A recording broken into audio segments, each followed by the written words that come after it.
my futures chart over here, so I don't have to reload it. Yeah. So basically, just when you reload, it will like basically reload the data if you need to. And futures chart will be like where the live updated data is. Yeah, I haven't started YouTube yet because I'm talking to you guys. All right.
What's up, guys?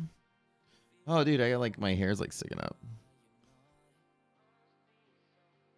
What is up, friends? All right, hold up. Oh, let me start. I gotta post this. Stream everywhere. You ready to crush it today?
What up, y'all? All right, hold on. Let me get this here. Let me get this here.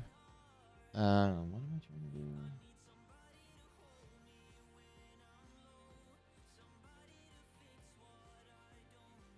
No sound of Zoom. Oh, we're back. Oh, this thing right here. Morning, guys. What's up, friends? All right. All right. Oh, we're 15 minutes early. 24 to 52. 8 on here.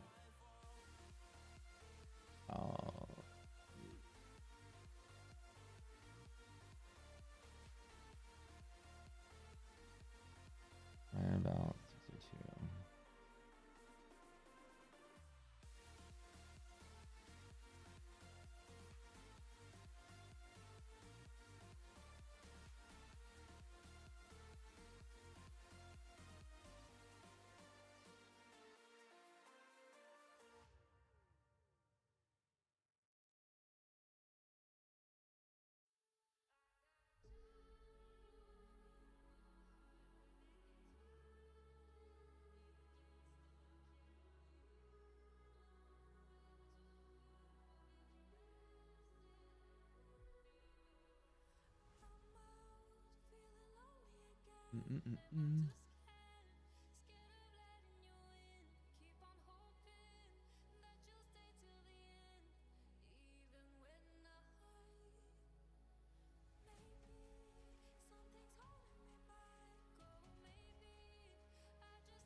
All right, what's up? Good morning. All right, let's get ready to get going. Got my stuff in here. IDOC's parents are in town, so I went to pick them up yesterday. Thanksgiving. We stayed over at their house for the night and rushed home this morning.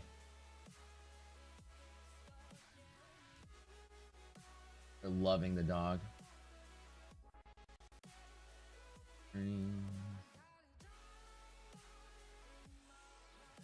Alright.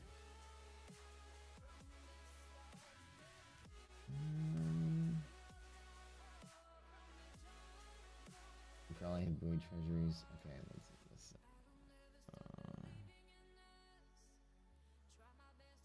You guys remember? Let me double check.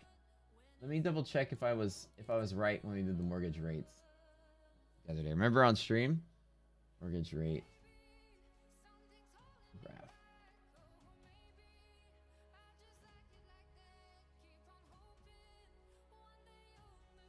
They correlate a lot with supply and demand of the housing markets. So one of the things that I was very curious about seeing is that the came up with a correlation. You guys remember live on stream? We came up with a correlation. The 10-year yield dropped. The Treasury Secretary, as I was talking about yesterday. Yeah, it did, right? There's a lot. And of course, more tariffs are being threatened and everything. All right. Zoom. Where do you go? Hold on, wait.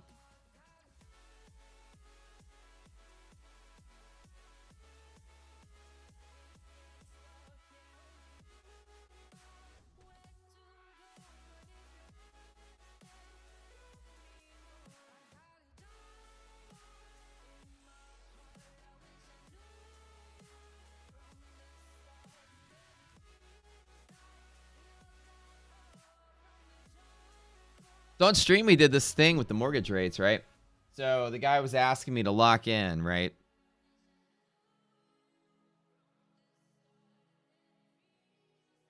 Got a new house. We're closing in December.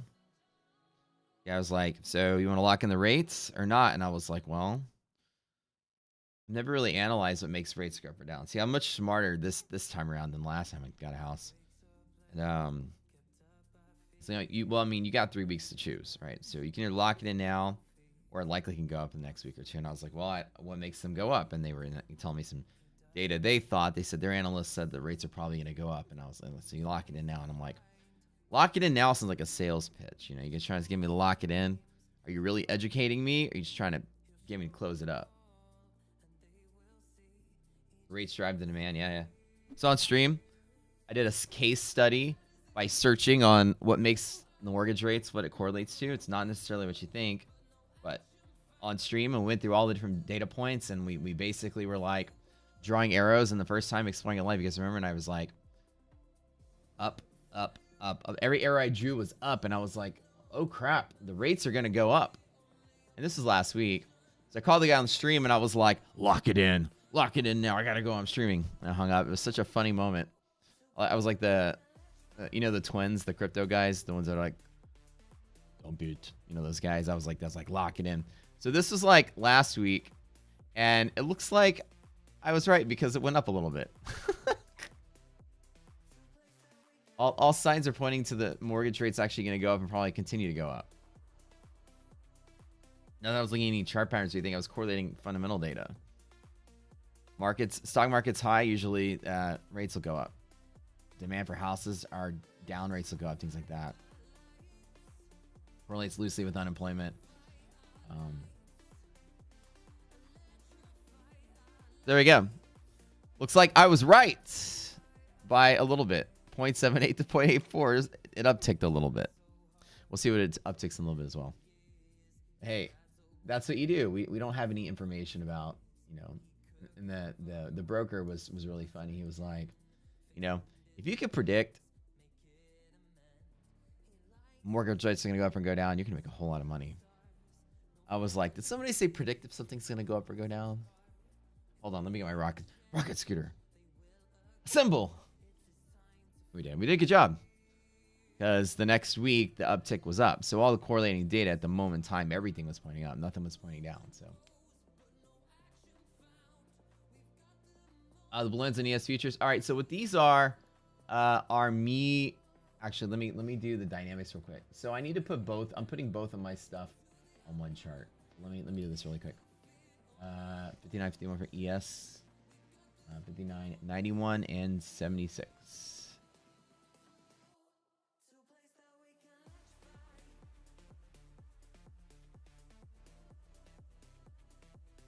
They're roughly the same as where it was yesterday. This is going to be where hedge pressure is, basically. And I'm going to just do this clone. I'm going to change these to like a different weight. So what I'm doing is I'm going to be translating, just because we likely have another data outage today. Our data providers really dropped the ball. Very disappointing. My fingers are sore from typing angry emails. How they didn't get their shit together yesterday. There's a bunch of, you need to do this, and we're like, no, you need to do this. Like, no, you need to do this. We're like, no, you need to. And they're like, no, you need to. And then at the end of the day, we're like, no, you need to. And here's the evidence. And they're like, oh, yeah. One of these days, these people are going to trust us that we know better. We know more than they do.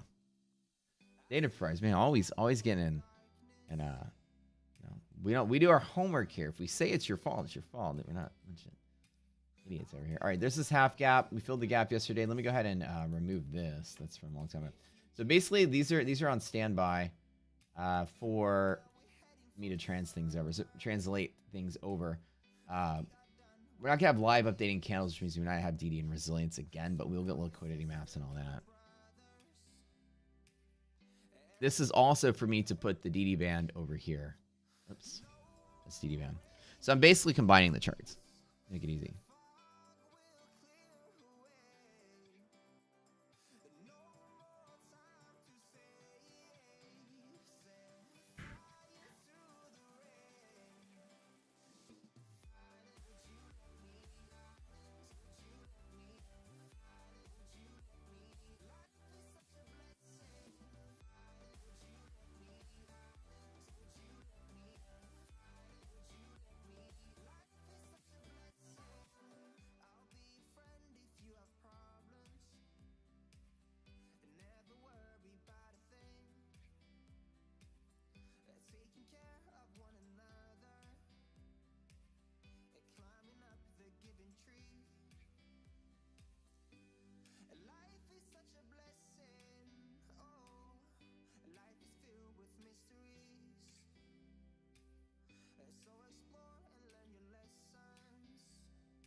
Love you guys. All right, let's get ready to get going.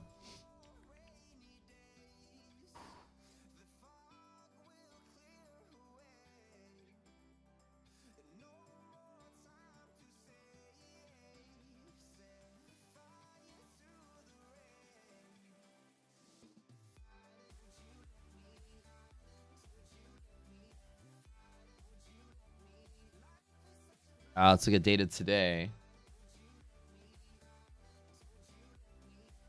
Their earnings today, anything? Dell, CrowdStrike. A lot of tech today. Best Buy.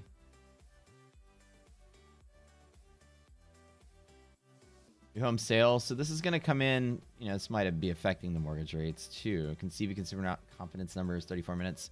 So news in 30 minutes. We'll get a catalyst likely or an event likely.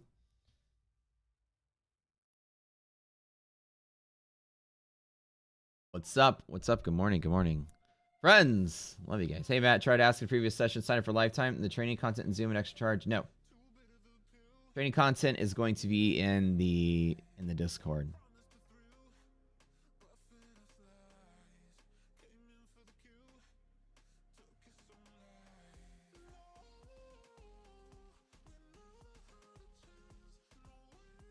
All right, so here's what's going to happen if the candle data again are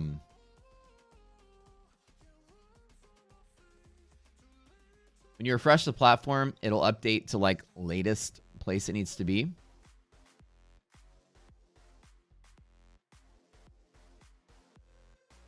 Liquidity maps will pop up, but they won't. We won't get power to DD or resilience. So I'm expecting them to fix it like immediately when the people. Maybe the guy took off for work. Maybe it's the holidays. Oh, hold on.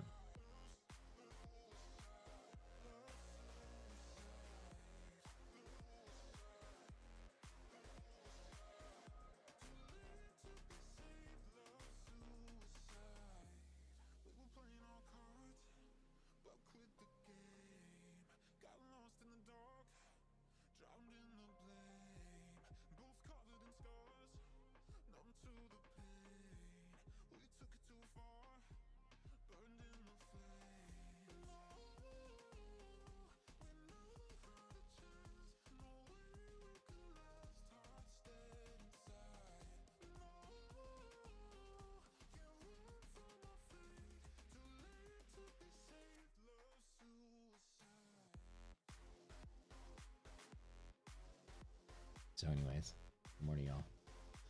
So what I'm going to do is I'm going to take everything from the liquidity map, try and put it over here.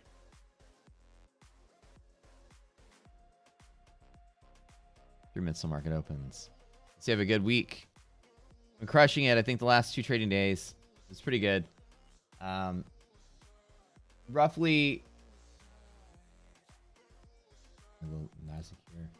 Maybe about like $4,500 each day. I think was the tally, but both days around 4,400-ish, 4,500-ish, something like that. Okay, so let's see, 2604. These are 872, 810.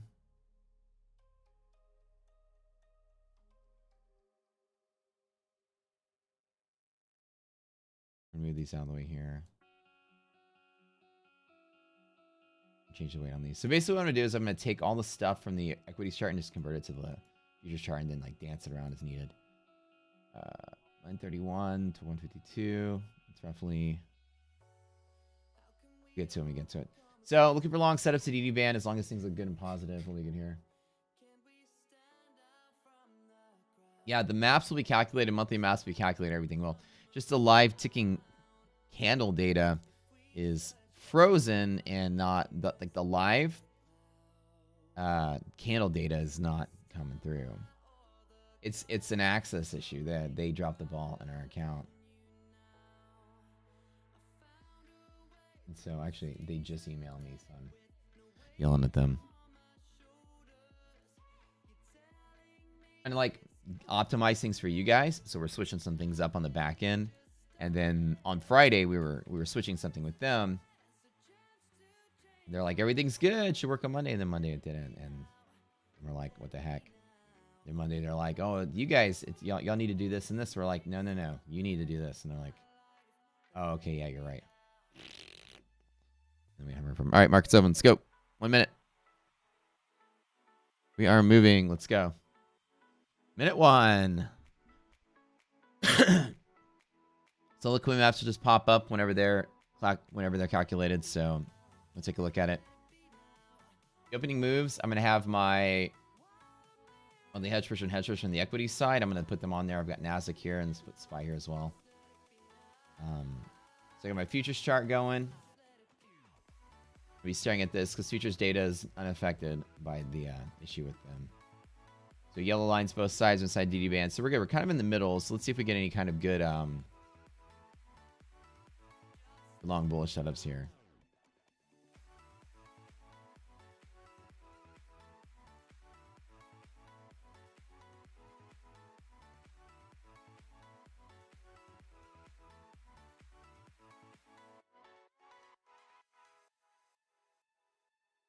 One second.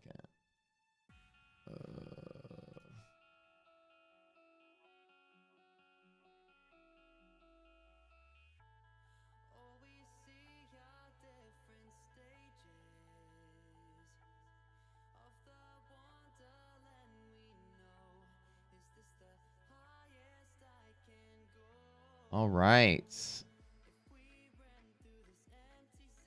Our hedge pusher here. Ooh, okay. Looks like that's good. Bull long up. DD band. That's a good setup here. 598.5. You're right on the edge about here, give or take. MHP way down here at 575. Okay, good. That's gonna be off the chart. I'm gonna kind of remove this. Not even. Oops. So gonna be a long hedge pusher long, which looks good.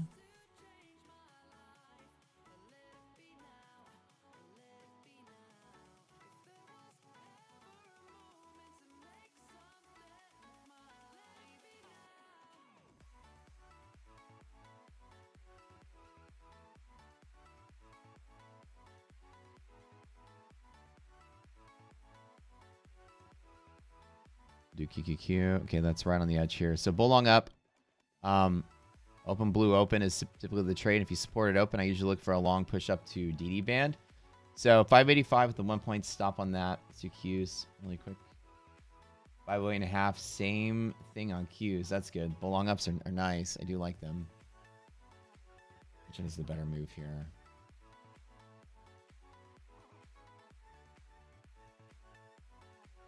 Long out the door right off of a hedge. So let's see.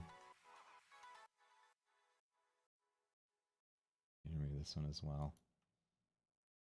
The DD band. So basically, drawing here futures. Here. If I support it here, it goes to there. That's the trade. On our resilience, which is kind of be very important for this morning. So very similar on this. Nasdaq, same setup as S&P, same setup.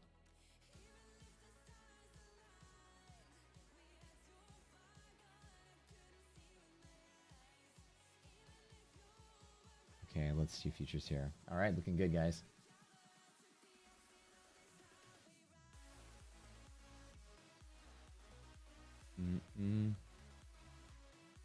Let me mark the open.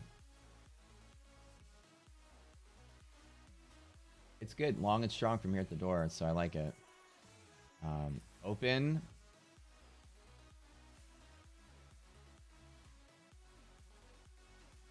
Yeah, supporting at the open is always the trade I take up to DD band, so I like it. We have from here roughly 30 points to go on the S&P. QQQ is roughly, let's see how the distance is on Qs. QQQ is closer. S&P will be like more mild, I would say. Yeah, let it pull back to open. I'm gonna take a long off the open. Around the first pullback. If I get it.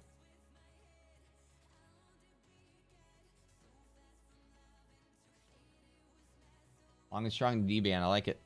I like it, but I'm not getting a pullback. Hate to jump in and chase, but S&P has about 30 points to move, which is good. S&P today. Okay, so the setup, 1A BLU, then here to there is to go. We have 30 minutes to be super confidence number, so I'm probably not gonna hop in a trade just yet, unless I get this little bounce, and I'll probably hold it with one. But trading into news is probably gonna be my least favorite thing. Ooh.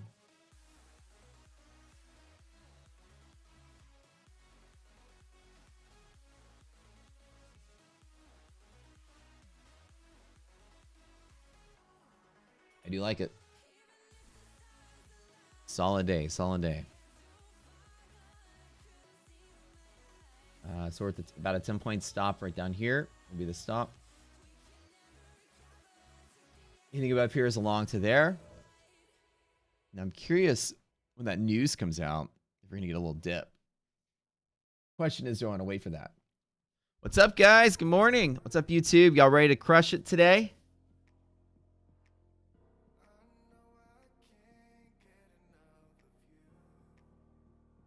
Where I want it to go? I want it to come back and support the open. I want it right now to kind of like flush to there, where I can grab a dip on the open and hedge pressure. They're both very close to each other. I want to build a position right here where I'm circling, and here's my opportunity to get that. Right about 15 or 18. So I want this guy to pull back right in there. I'll take a long. Get a really good dip on it. Jerry, there's a message in Discord. I advise you guys to pay attention to Discord every morning. We post messages. That stuff. With instructions. Let me post it again.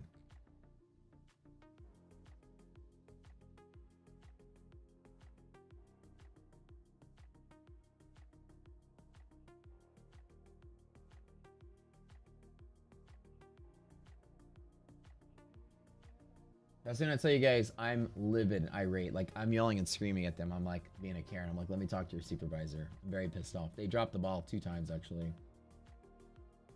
We did all our due diligence to have everything squared away on Friday. They're like, yep, everything's good. Then Monday, they're like, oh yeah, we forgot to tell you to do this thing. And we're like, well, we did it. And then they're still not. Trust me. I'm angry.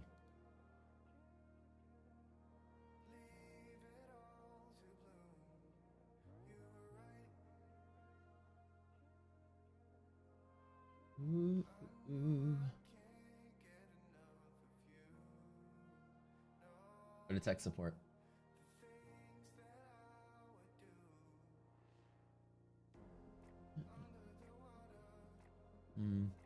So even if I were like, I'm afraid I'm gonna miss out on this awesome move. But I know we have a news event coming on. I want to let this kind of relax just a little tiny bit before I jump in on this. Never be afraid you're gonna miss out on the move. DD band is the next layer up. Nasdaq has about 60 points to go. I do want to long off of the open price. Open. There is the way to go. And with QQQ, let's see, we're right about here. Right, you get hedge pressure, you get all kind of nice stuff. So QQQ is breaking into a hedge break right now, which I do like to see.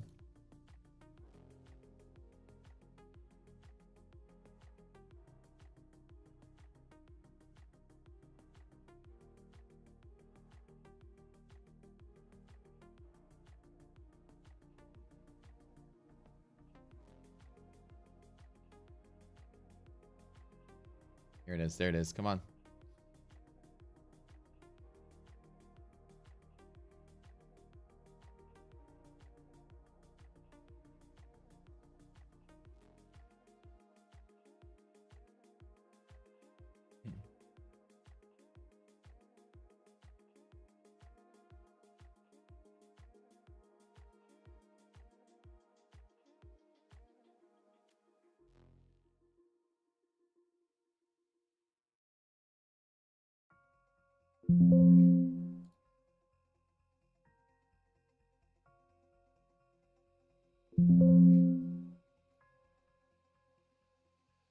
Yeah, I'm gonna take a small long here. I'll add to it, right at hedge pressure.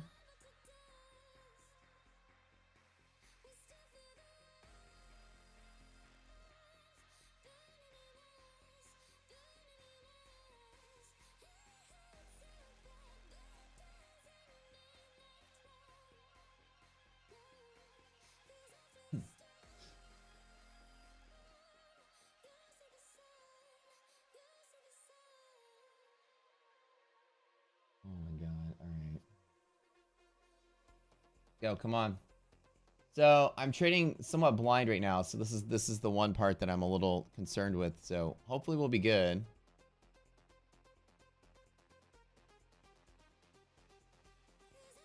You're all right. So it's a really tight play. I wish I had resilience so I can make a good judgment call here.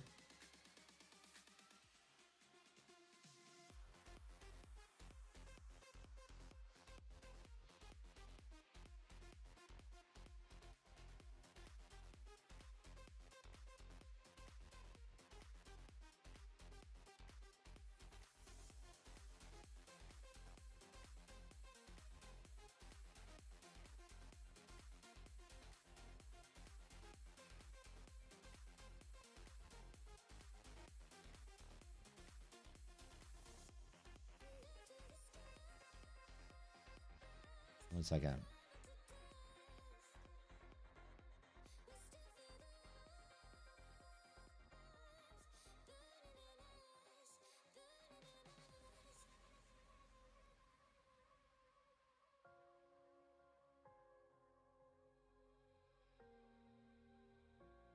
Oh, there's the tap. Okay. All right. Right on head treasure tap. That's what I want to see.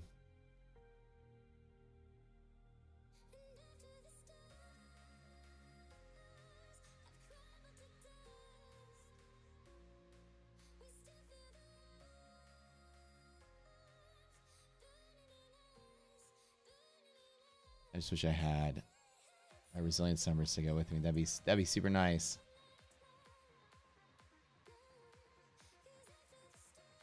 All right, wish me luck.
Okay, financial juice. That was scary. Hold on.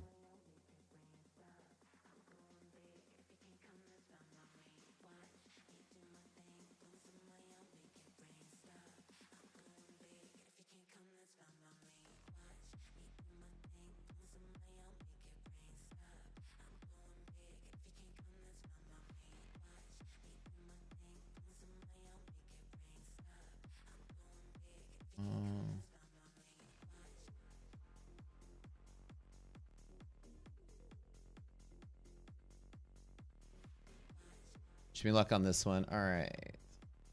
Hold on.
All right, let's go. Let's go. Let's move. Okay, we have 15 minutes till news comes out.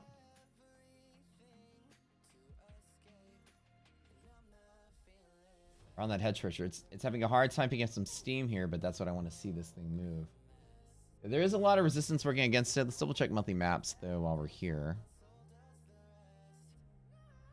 Monthly maps can be any cleaner and any more bullish on SPY, which is great. Bull side sloping down, bear side sloping down. That's extremely bullish, which is good. So back into a good hedge pressure. I do like what I'm seeing. I like trading blind. Yeah, I know. QQQ is still building up a little bit of resistance here, like right basically at this level. But that resistance is becoming less and less as time goes by. These bear zones are starting to disintegrate. We have some on the 2nd of December. At the December. Looks good. Market doesn't look scary at all.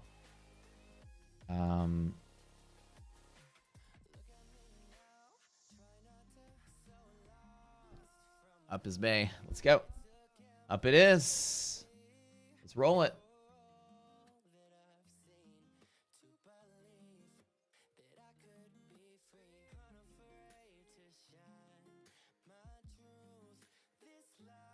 Let's roll it. My Nasdaqs are taking off pretty good.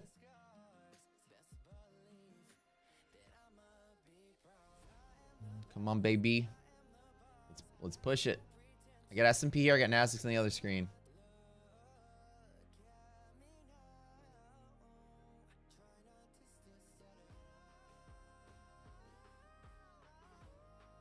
Let's go. If it runs, we got a pretty sizable move here. U-band is it. Moves. It's the big up days. We'll see. Fingers crossed. It's a clean trade. It's either right or wrong pretty quick, but right here on hedge, it's it. It's clean.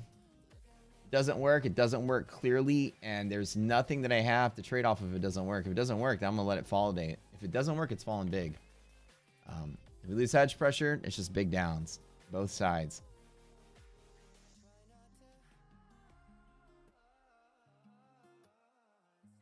Cross. Shit to the limit.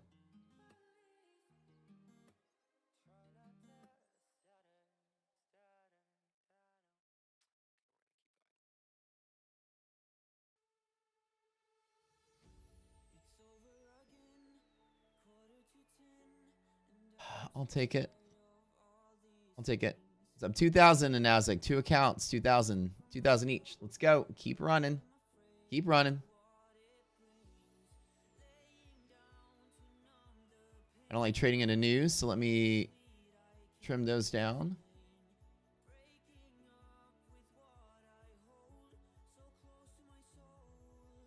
Take a little bit of profit here.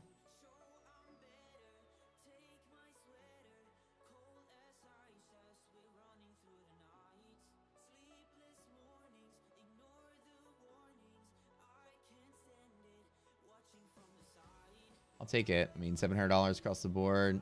Good bulls, good bulls. Test some pre-market highs right for news. I think I'll take it on the first pot. Lock in that 900 bucks. Lock it in, lock it in, lock it in. Ooh. Boys and girls, like that's quick. That was super quick. All right, but you know what?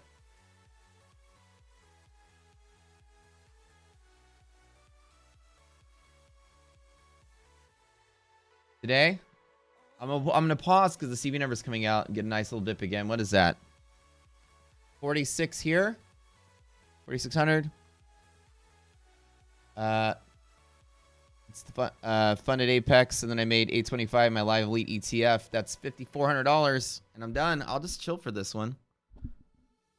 So yeah, we're good. $20 away from passing. Well, just because I want to get out of the way for the CV numbers. I still think we're going up. Big ups today. I might have trimmed early, but I usually trade and get out before the news, and I'll let the news move it again. That's a quick 54. That's like 3 close to $5,000 days in a row. It's not bad. So, Pixel Cal, you guys got to read the announcements. Our data providers shit the bed on Friday. We're upgrading things to get a better, faster, cleaner experience for you guys, and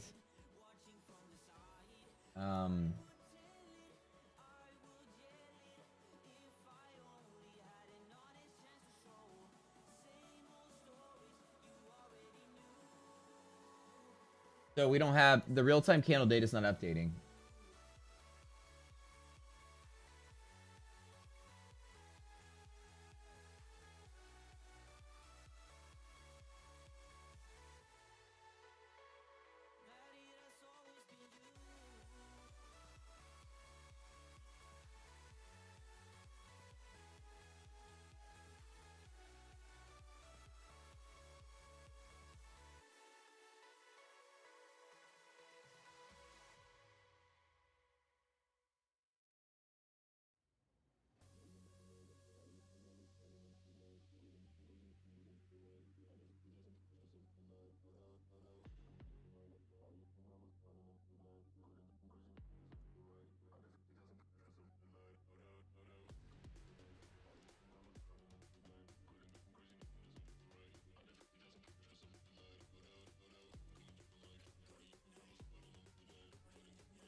Yeah, I'm chatting with the data providers. We've got news coming out in 6 minutes, so give me a second.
All right. Oh, looks like I got all the way just in time. All right. They figured out. All right. We figured out what they did. Nice exit. Thank you. Thank you. Thank you. So let's see in the live funded accounts. I've been basically crushing it pretty good. I'm about. Let's see these. So I'm trading ETF. I'm trading Apex. ETF. I'm in a live funded account. Apex, I don't know why they're not moving me to live funded. As much money as I'm taking from them. Eventually, they probably will. But once they do that, you're kind of banned from the sim world, right?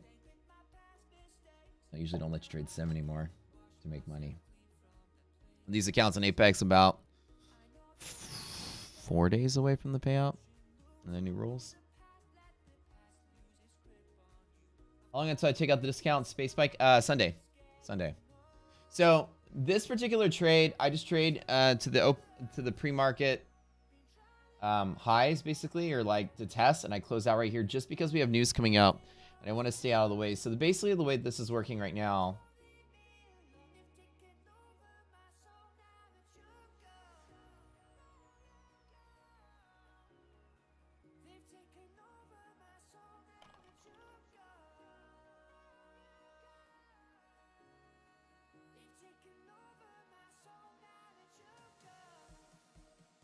and I don't like to trade into news.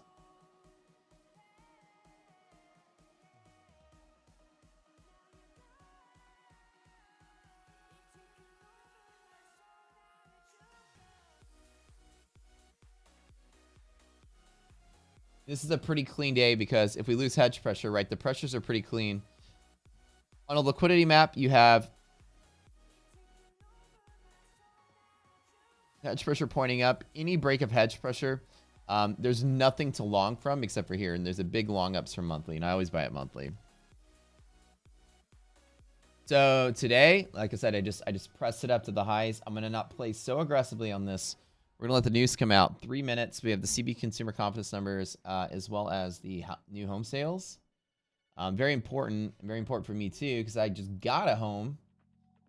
And the funny thing about this is that we get the keys on the 15th of December, right? And as soon as we get the keys, we were like, all right, we'll just wait another month and move in or something after the holidays.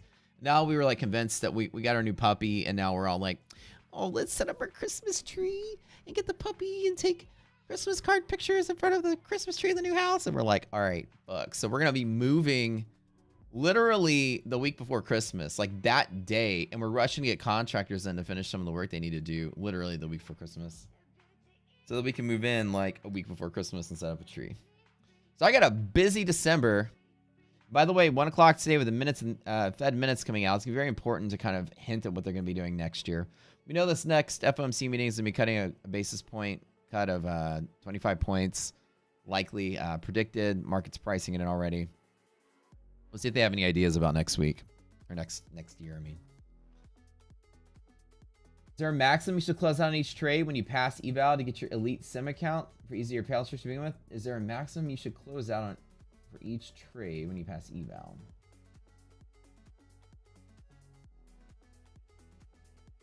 Let me try to understand what your question is saying. All right, here we go. So numbers coming out. Is there a maximum you should close out on for each trade when you pass? Okay, so while you're in the eval or while you're in the funded stage? That's my question to you. Share a pick of the new house? Oh yeah, we'll get iDoc, can you send me some pictures of the house in Discord? Ones that don't dox where I live, so these stalkers don't show up and knock on the door and ask for free food because they know I'm a great cook. Financial juice, you gotta stop doing that. Oh my god.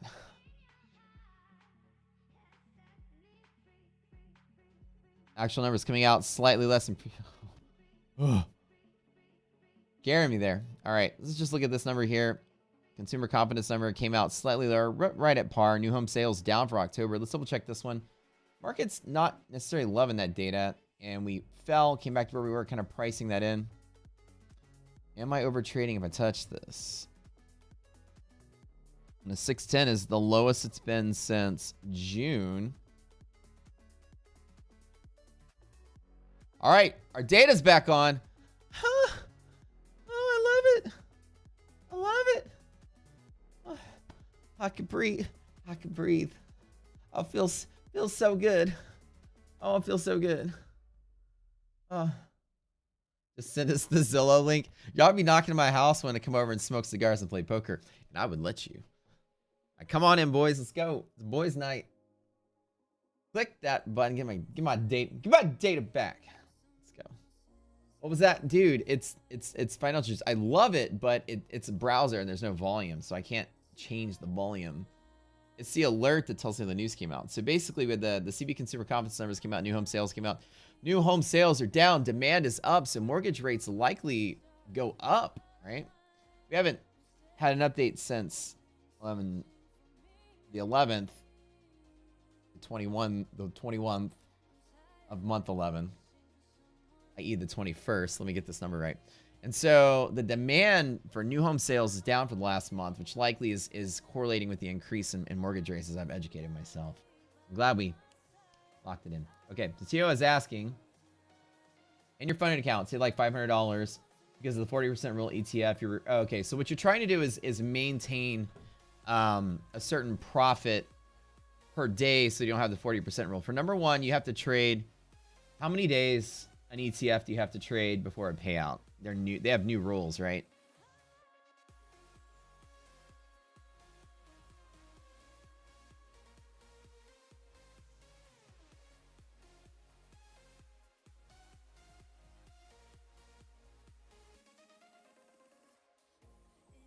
%40 is no more. Oh, that's right. So no more 40% after the 1st of October. So that's no longer a rule. Ignore GameStop at your own peril. GME is the only play. Let's fucking go. All right. Let's look at GME today. What is like Roaring Kitty saying stuff again? What's up with GME? Hey, it's a bull long up. We got to love them bull long ups on GME. All right. So now that I got everything going here, I don't hate the setup. It's starting to look pretty decent. All right, let's go ahead and analyze everything together. Okay, I'm gonna open my charts back up. Load my layout here. Oh, it feels good to be back, baby. Can't dog it too hard. Okay, let's take a look at everything together. S&P solid, QQQ solid.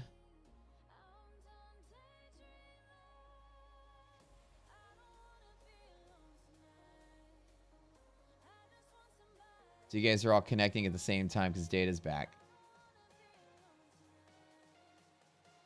Yeah, there is no 40% rule anymore on ETF. 6,000 users just refreshed. Yeah. Yeah, market's looking solid here. No complaints. VXY, so we'll check VIX. This is good. This is good. This is good.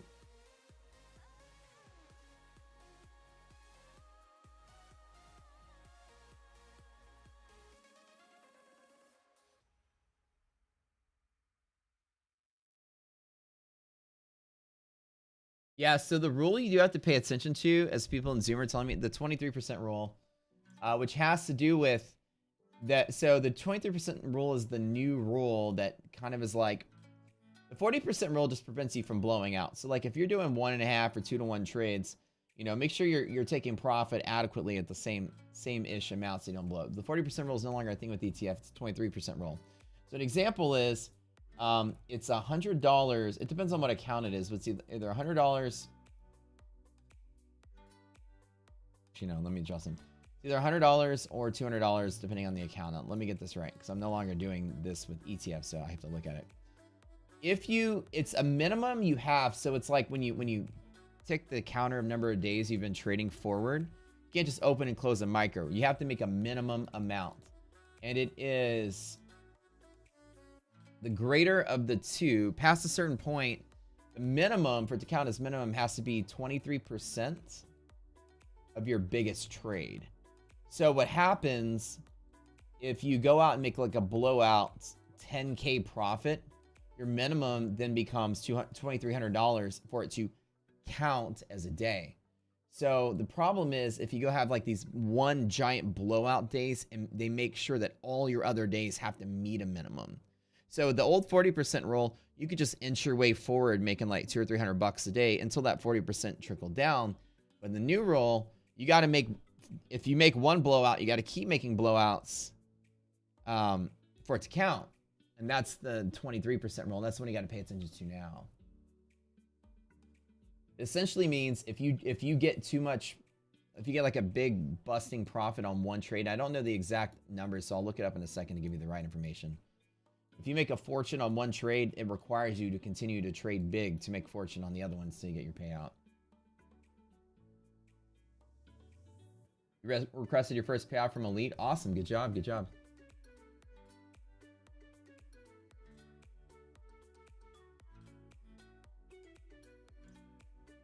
So the no double down rule, I've gotten mixed reports from them, but basically it's open for interpretation. One person says do not do it, another person says don't do it often. So with ambiguity, the only safe way is just not do it. Now again, adding to an open position is DCA, but adding to no position is not DCA. So understand that as you may. Don't add to a red position. Always be flat whenever you're entering a trade.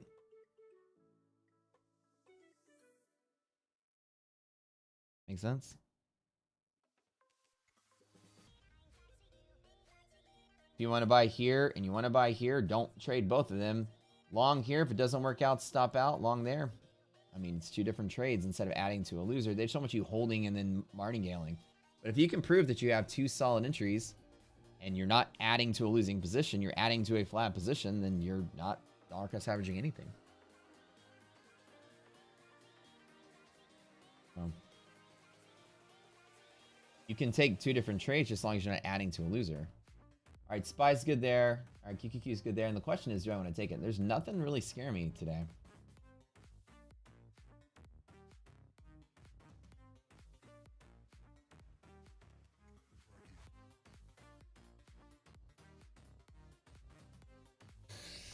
Except for resilience. That rule makes no sense. So when it comes to trader funding programs and their rules, there's a risk model when it comes to trader funding program. They're all exactly the same. There's no funding program that's better than the other as far as your value as a trader. You're either going to pay less or you're going to pay more. And the difference is not, it's not like a sleeper hit that like, oh my God, this is the cheapest and best one. The less you pay, the harder it is to get funded because the risk is the same for them. All of them have the same risk model. The more you pay, the easier it is to get through. The less you pay, the harder to win or harder to get paid out. The more you pay, the easier it is to get paid out. So the cost is the same to you. More talented trader may aim for this because they'll take the harder thing and pay less up front. The less talented trader may want to pay more up front to have an easier time. And so they're all going to be exactly the same when we put a tip for tat, and they all have different sales tip. Like, you know, our drawdown limit is less. We have 10 days instead of 5 days to pay out. It's a risk model that gauges how much income they make versus how much they pay out. And you guys are all the same. They have the same customers across the board, which means they all look at the same exact data. Your failure rate is the same no matter which prop firm you go to. So their overall risk, which is equal to some function of your failure rate and all the stats you bring, and the cost and their revenue minus the payouts. And all the risk is exactly the same prop firm to prop firm. So they're all going to fluctuate just a little bit, but the key metrics you're looking for is how much you pay. The more you pay, the easier it gets. And that's really the thing that it is. An ETF is on the affordable side of prop firms, which is why I like them. They're the easiest hurdle to get into, but they're the hardest to pass. But we're the best traders out there, right? So hard doesn't scare me. Which one is the easiest? Now, again, you have to define what easy is because you have to kind of line them all up side by side and find out which rules match your trading style, right? If your trading style is to get big blowout trades, well, the 23% rule is probably going to be really hard for you. You might want a consistency rule that's flat like a 40% rule because then you can just inch your way up to the finish line as long as you don't blow up the account.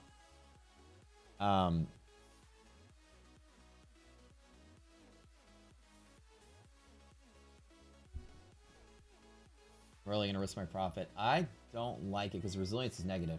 So I'm not going to trade this today, guys. We have a negative resilience number, which means we are likely to go to the bottom of the box. Res is less than 0, so I am going to sit out on this one. I got my resilience numbers. We're going to watch out. S&P is negative, NASDAQ is positive. So be very careful here because the S&P is usually driving the cart.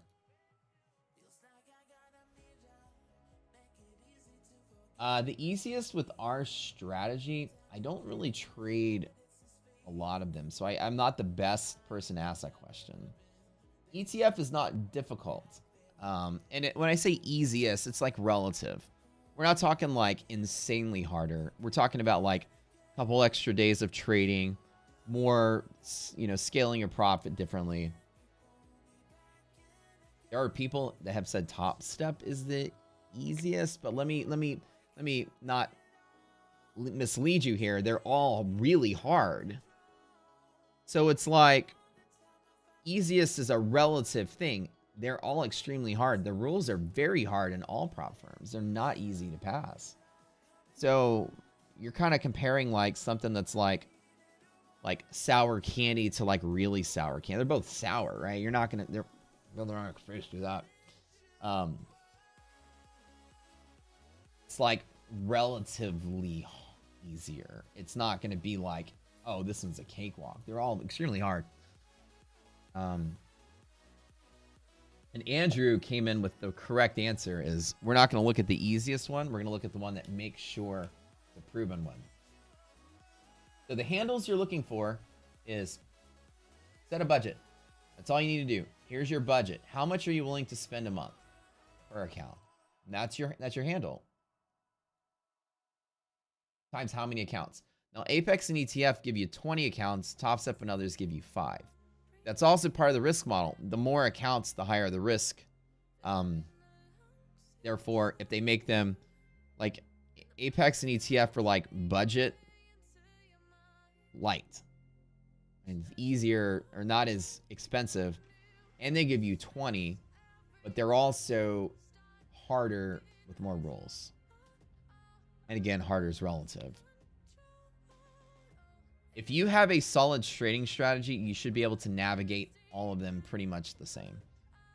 The rules are designed to trick and squeeze out inconsistent traders, and you are a consistent trader because you learned from me. We're not saying you are a consistent trader, but hopefully you're not consistent profitable, but what I mean is consistent in your application. You're doing the same thing every day. You're not wildly gambling on the market. You're not getting windfall trades and blow-up days. You're systematically approaching the market. You should be able to navigate, theoretically, through any prop firm's rules because the rules are designed to make sure you're not making like 10,000 one day and 500 the next, which none of us do that here. None of us trade like that. You see me 3 days in a row, 5,000, 4,500, 4,500. It's like the same amount. My best days will be like, you'll see like 10K.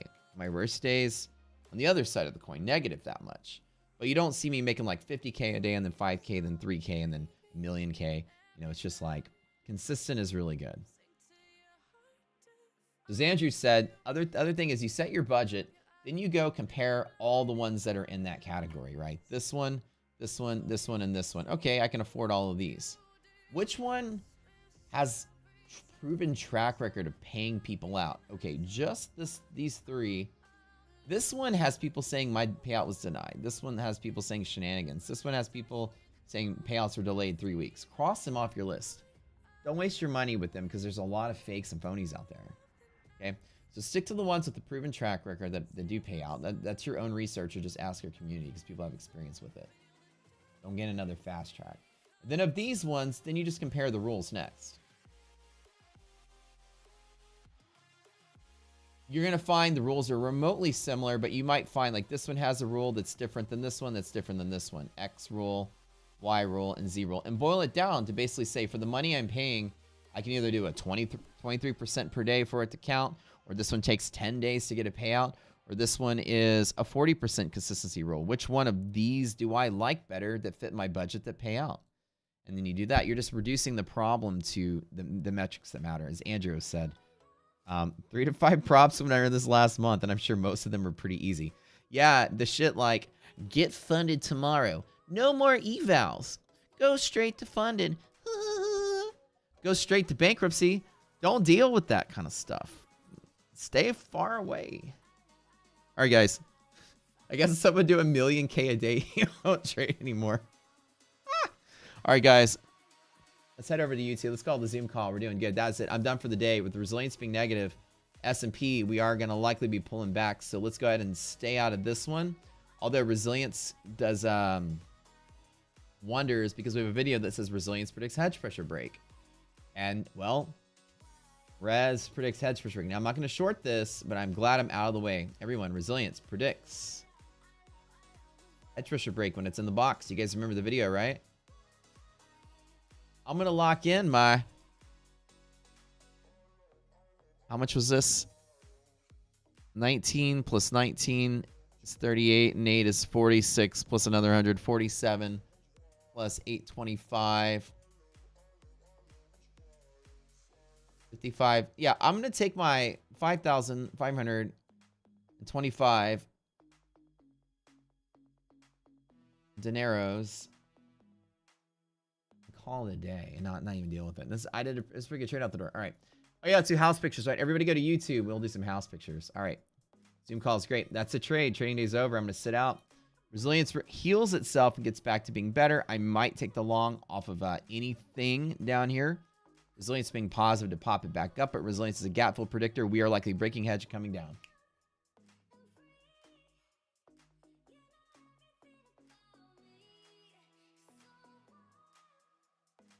Careful. Careful. Careful. All right, everybody go here. 10 seconds. We're exiting the Zoom. YouTube, hang tight.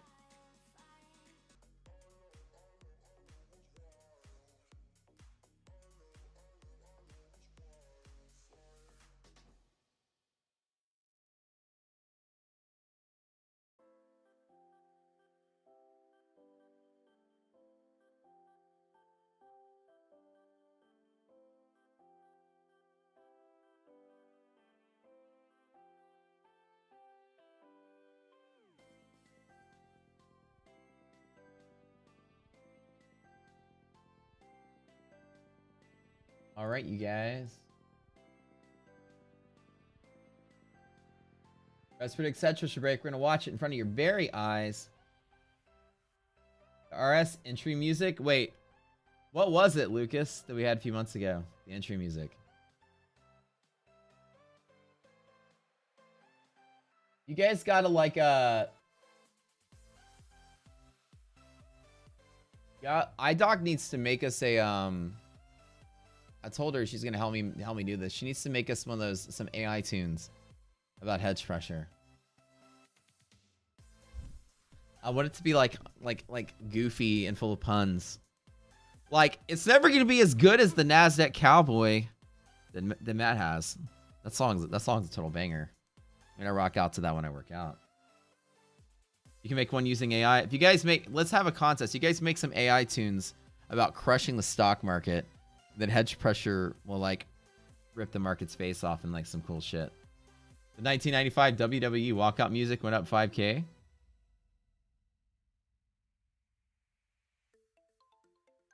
That's some good stuff. Yeah, some old wrestling tunes. Was the what was that one that was really good? It was oh god, it was oh,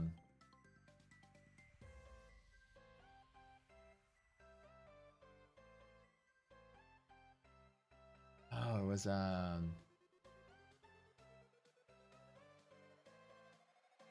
you guys remember? It was oh yeah, speaking of this one, it was this song. You guys remember this one? Yeah. The SmackDown song from 2012. Can I hear it?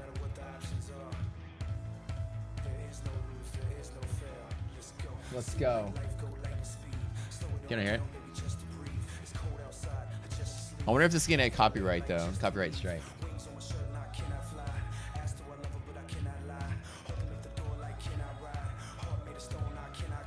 I know. I know. I'll edit it out. I just played like 10 seconds of it. I'll just edit out that part of the video. Usually when you get the YouTube gives you a little strike, what I do is I just edit out that segment. Do some raw music. All right, Russ can predict hedge pressure breaks. Be very careful. Yes, use one of my favorite trades, the bull zone bottom, which is good, but you can see right here is a little issue. All right, so bull zone is really far away under the S&P, just like yesterday. There's really nothing underneath it to trade with. Now, what we normally want to see is a couple of things, right? The crypto song? No, I haven't. Did Nasdaq already hit FRDD band? Let me measure it really quick. So 25 to 54, 20, 30 points higher. So roughly 7.7, 0.8 from here. So right at 511 is D-band on Qs. Okay.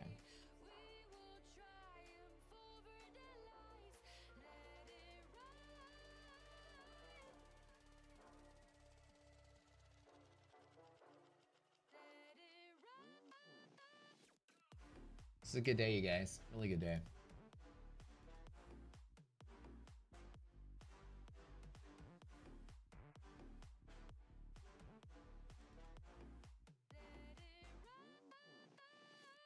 Okay. So one of the neat things about resilience, this is a gap fill predictor. I want everybody to pay attention to the bottom of the screen. I'm going to show you guys something really cool. You're ready to have your minds blown. All right. Resilience is a gap fill predictor that shows an aggregate of what the stocks are doing in their gaps.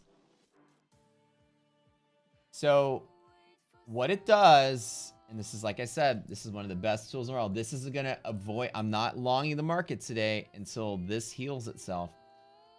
Inside of this box, resilience does one of two things. It is the tiebreaker here. Res is greater than 0. You just fill the gap to there. This is the open price this morning. Res greater than 0. If it's less than 0, you fill the gap this way more likely. Now, I don't short when it tells me it's likely to sell off. I don't short bull setups. But I don't take the long either. I let it fall to look for a better long entry on this particular case. When hedge pressure is inside of the box, resilience can predict hedge pressure breaks, which create a chaotic volatile move. So resilience is a leading indicator. Everybody, listen to what I'm saying. As a leading indicator is negative right now. It is forecasting that it's going to have a hard time moving higher, right?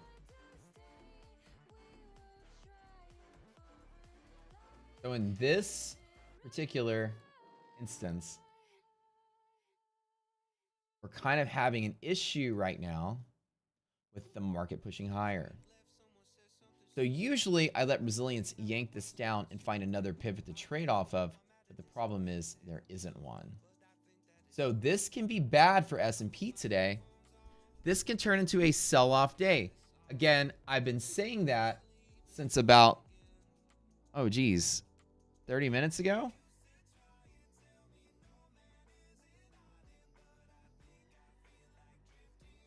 As soon as our data kicked on and I see that resilience is negative, right here, I'm going to circle right here so you guys know why you're going to join Rocket Scooter. Literally right here. Warning. Appeared here. Warning exactly here. That's the word warning, I promise. Okay, let me show you some house pictures. You guys want to see our house?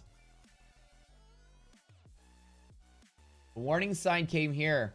The market's likely going to sell off. Okay. Like I said, if I get this right, you guys got to sign. I'm going to show you. Resilience is an aggregate of what the stocks are doing. The net flux of stock movement is to fill their gaps to the downside. The stocks have gapped up and are trading down in the S&P. The S&P is the warning sign today. Negative resilience is breaking hedge pressure. Hedge pressure breaks are irrational and they can cause an irrational move. There is no longing from here right now.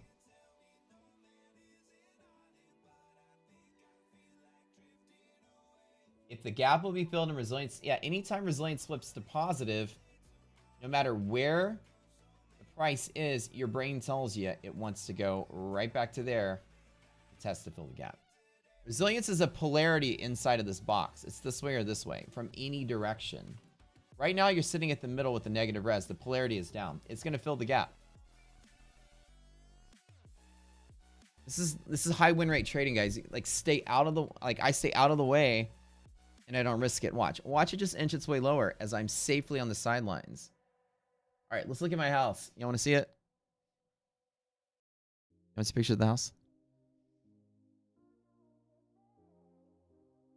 Oh, right. Let me double check these so that none of these are doxable.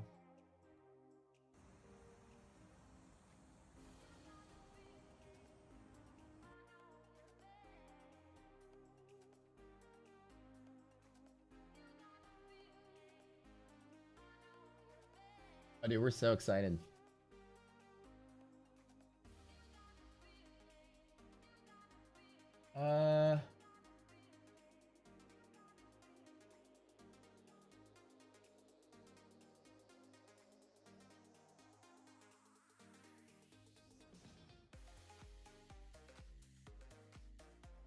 All right, so this is like from the entryway when you walk in. Now this is all AI generated for like the decor and stuff. You gotta love like the modern day. The house is empty, number one, but like with AI on the pictures that they give you, they can put like furniture in there. They make it like look like a furnished house. So you walk in, that's what it looks like.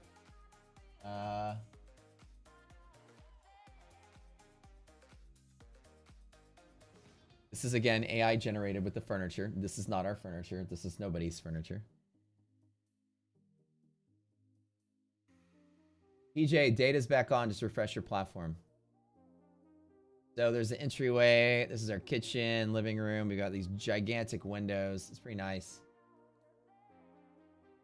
Oh, let me show you the windows. It's pretty. It's in the city, by the way. It's in a popular upscale area of the city.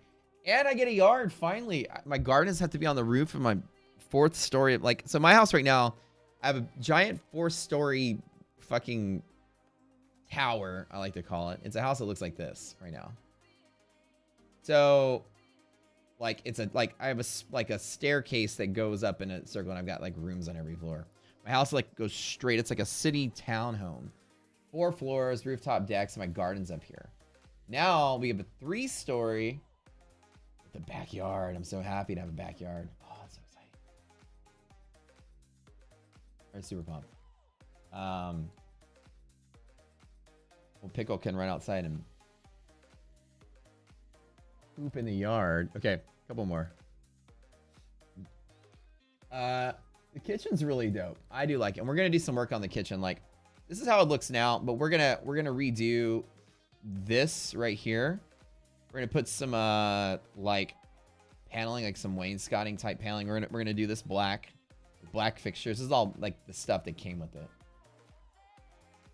There is a pool, but the house is like in a gated community of houses, and there's a pool that's like a community. So it's interesting because it's kind of like a city, if you may. Not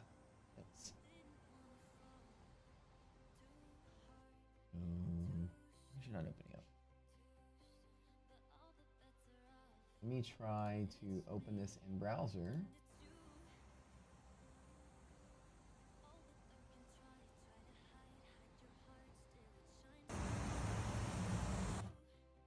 So it's like in the city, but it feels like the burbs. It's so cool. It's different. Okay, so let me show you the video.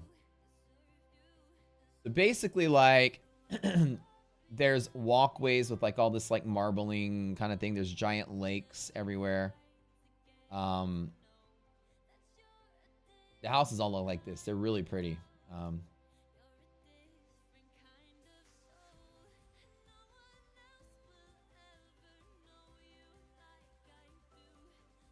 There's like these canals, like basically between all the houses, there's a bunch of canals and stuff.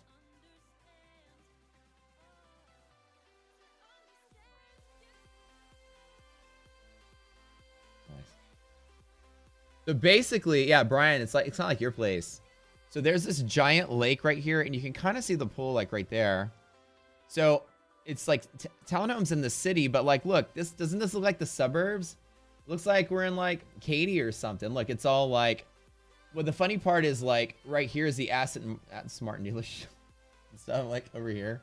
There's all these like the city is literally on the other side. It's just like this buried little piece of heaven that's separated from the city. It's really nice. So we're excited.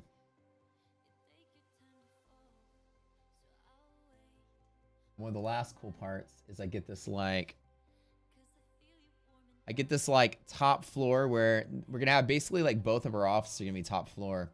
This giant room, I have no idea what I'm gonna do with it. I want this to be like a zenful, just chill room. We're gonna have like 2 streamers living here. So stream 1, stream 2, 2 different offices up here. The top floor is gonna basically be all like dedicated to streaming and trading. So Adrian, dude, we're gonna have a housewarming party for sure. You gotta come out. Brian, you gotta come out too. All you guys that live in Houston gotta come out.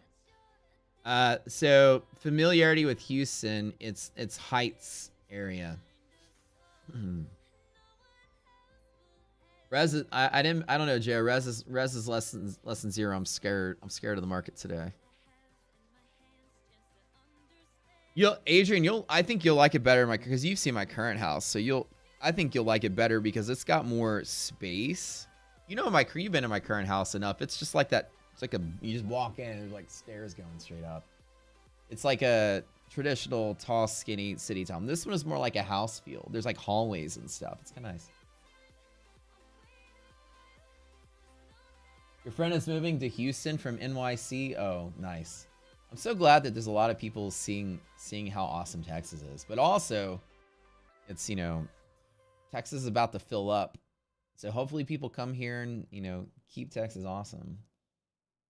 Coming from NYC, oh, they're gonna double their spending power down here. Their standard of living just went way up. Coming here from NYC. As expensive it is to live out there, and you're gonna come to Houston where it's practically dirt cheap. So what I was showing you guys, can I show you something that's really cool? Mind you, so what you guys just saw, right? In the city, in the hot prime area of town where all the cool people live, so in the Loop, which is like the hot spot in the city, gigantic, brand new construction with a yard, in a gated community with security guards with a swimming pool, $1 million. That's it. Slightly under $1 million, actually. That's it. Something like this in New York City would be like $3 million bucks. We skirted in just under $1 million. City living, gated, and you know, if you go to the burbs in Texas, you can get the same thing for $700. It's absurd how inexpensive it is to have a big, gigantic thing. And the funny thing is, like, Houston has become like this kind of like mecca for culture and art and food and restaurants. It's like the New York City people are not gonna, if they've never been to Texas, they may feel like, oh, we're gonna go there and it's like a bunch of cowboys and horses and it's gonna be pickup trucks. And you come here and it is bougie like none other. There are like dinners where you and your significant other will spend like $750 to get steaks and drinks with like club music playing like it's Miami. So Houston's like evolved to now like leave the 1850s where we were stuck for a while. We're like bougie restaurant culture, just like New York and LA. Houston's actually considered the #1 or #2 most diverse area in the country. It used to be #1. I don't know if it still is. Oh, Houston is like such a melting pot, which makes, if you like restaurants, even better. Pick a country, and we got their restaurant here. I mean, like, pick a country. There's a section of Houston that is focusing on that type of cuisine.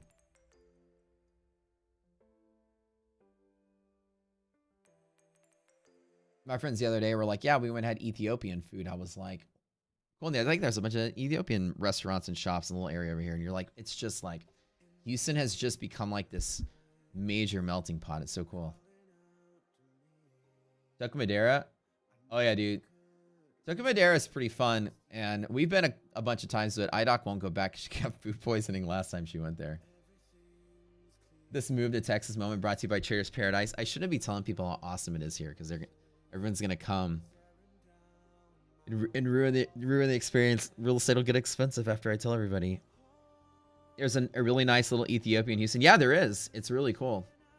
There's a little bit of everything. Like, there's a little section of Venezuelan food. There's like, pick any Asian country, and there's like a section of that in our kind of like They call in Houston Chinatown. That's just the word that everybody there gives it. But it's more like there's like a section that's just North India, South India, multiple areas of Chinese food shops. There's an area where it's just Korean, like Long Point is all Korean restaurants.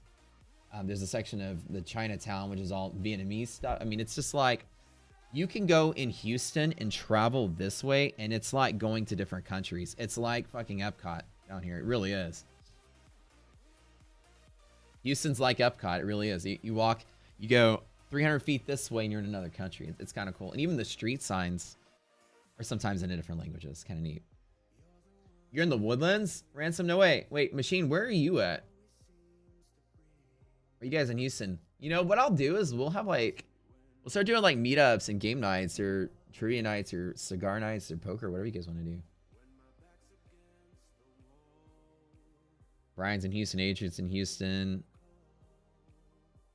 Ven is in Houston. I don't know if he's here today.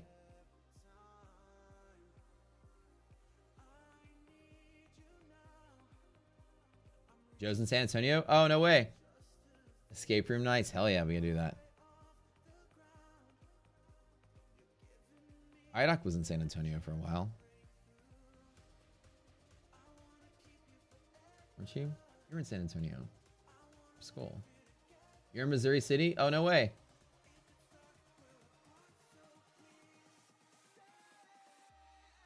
Yeah, Steven, what's up? How can I help you?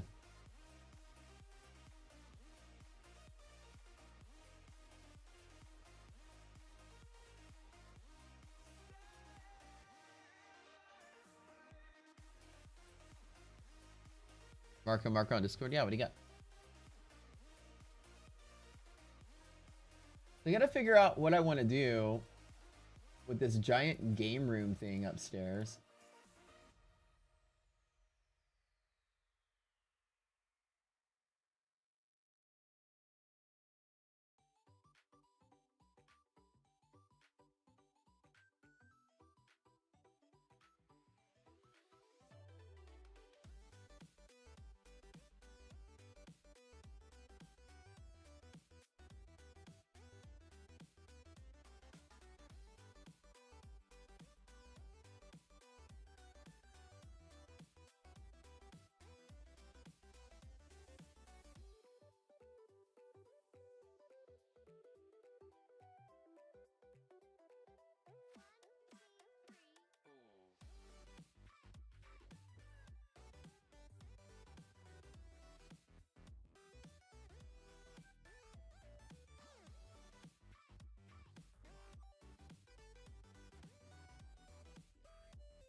I'm still not taking it long here because of resilience. I'm still hanging out, waiting. Check my data providers really quick.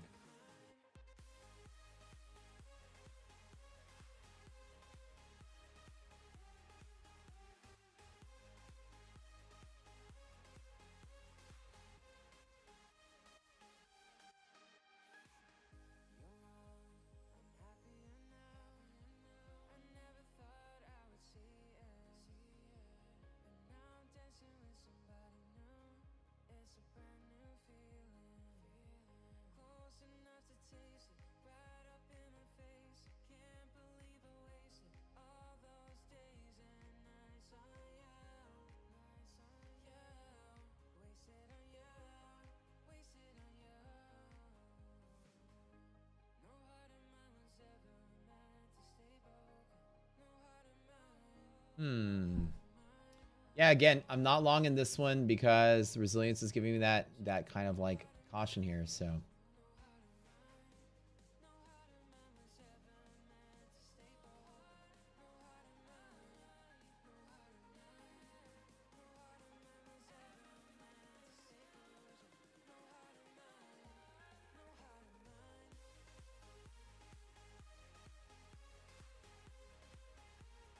Meta on MHP break. Not bad. BLD movement up. Now the thing is that I'd be waiting for the market to fall so you could find a nice place to long from. But the thing is, there's really nothing underneath here. Now this can continue to go on its own. I don't have any desire to take this long if I have the caution that resilience is negative. So I kind of just stay on the sideline. Ace, wait, you're in Southeast Houston? No way, dude. Steven says, why didn't Q have that sudden move to the upside? Well, I mean, the market's random, so it's going to move kind of wherever it wants to move. I wouldn't say there's any other reason right now. Right now, the Nasdaq is getting a little bit of demand. There's a little bit of short squeezing going on, but the stocks themselves are, in the S&P, are pulling back. So the market, this is tricking me. This is a bull trap, in my opinion. So I'm staying out on the sidelines, right? So Steven, no, we actually licensed TradingView and built off of TradingView. So like we built a better experience for you guys using TradingView's charts, but it's our it's our membership. So you don't have to subscribe to TradingView. We give you everything you need.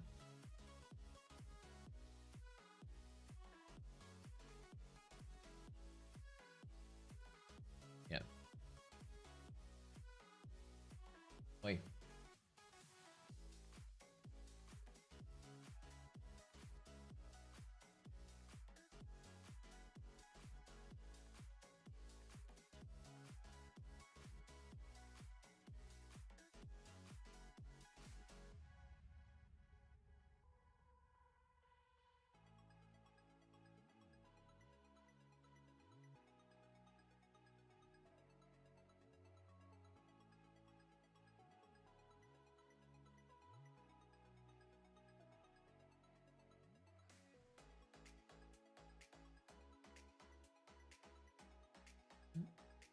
Don't trust it.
Bull trap. I don't trust it.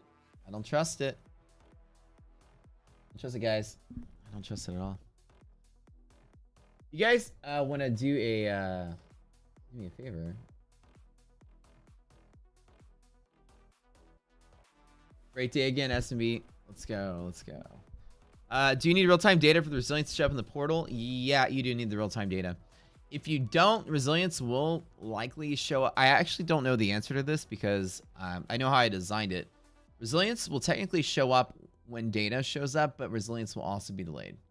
So resilience just grabs the data you have and prints the data. So your resilience will be 15 minutes behind if you have delayed data. Great question, Hoodcraft.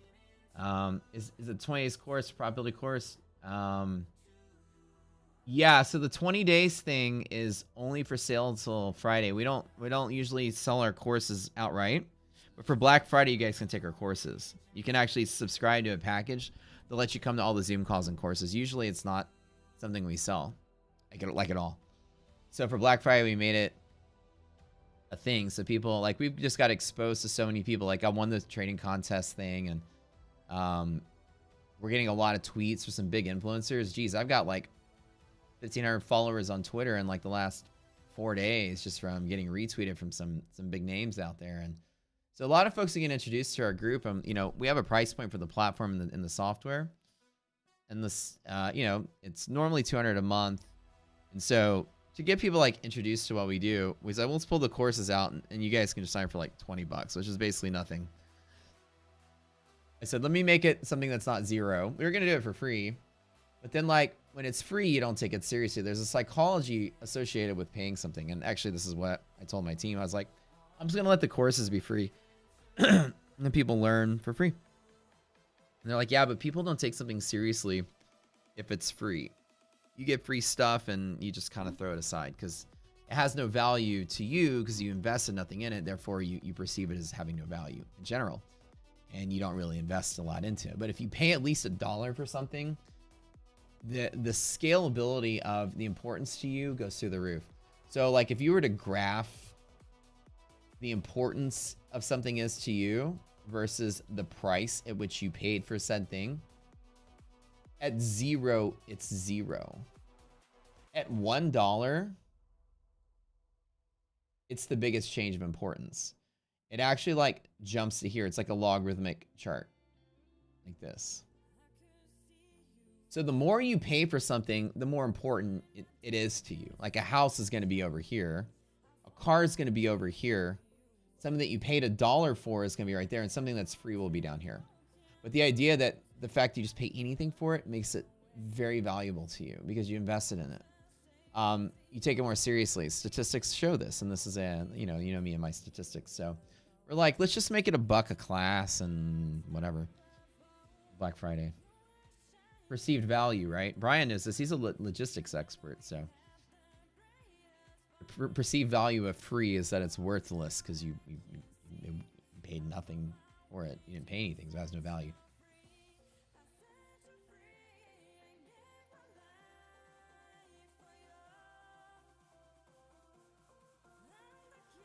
Wait, Steven says, you don't have much money now. My hope is to learn very well these concepts and pass a funded challenge. You live in a $300 monthly wage country. You plan to take the course. Steven, I'll buy your course for you. Send me a message in Discord. If you're limited by the wages in your country, I don't even, in $300, I'm not going to make 6% of your wage be courses to learn trading. Keep your money for trading. I'll subsidize your course. I'll pay for it. Just send me a message. I'm sure a dozen people here were probably thinking the same thing. Welcome to the crew, man. Don't even think too much about it. Save your money for the evals.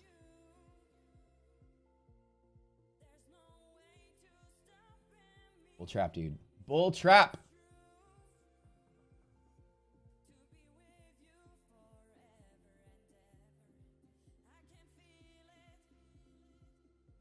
Right, says people want free consulting and never implement it because of the value of the perceived value, leaving millions on the table. Yeah, exactly. Exactly.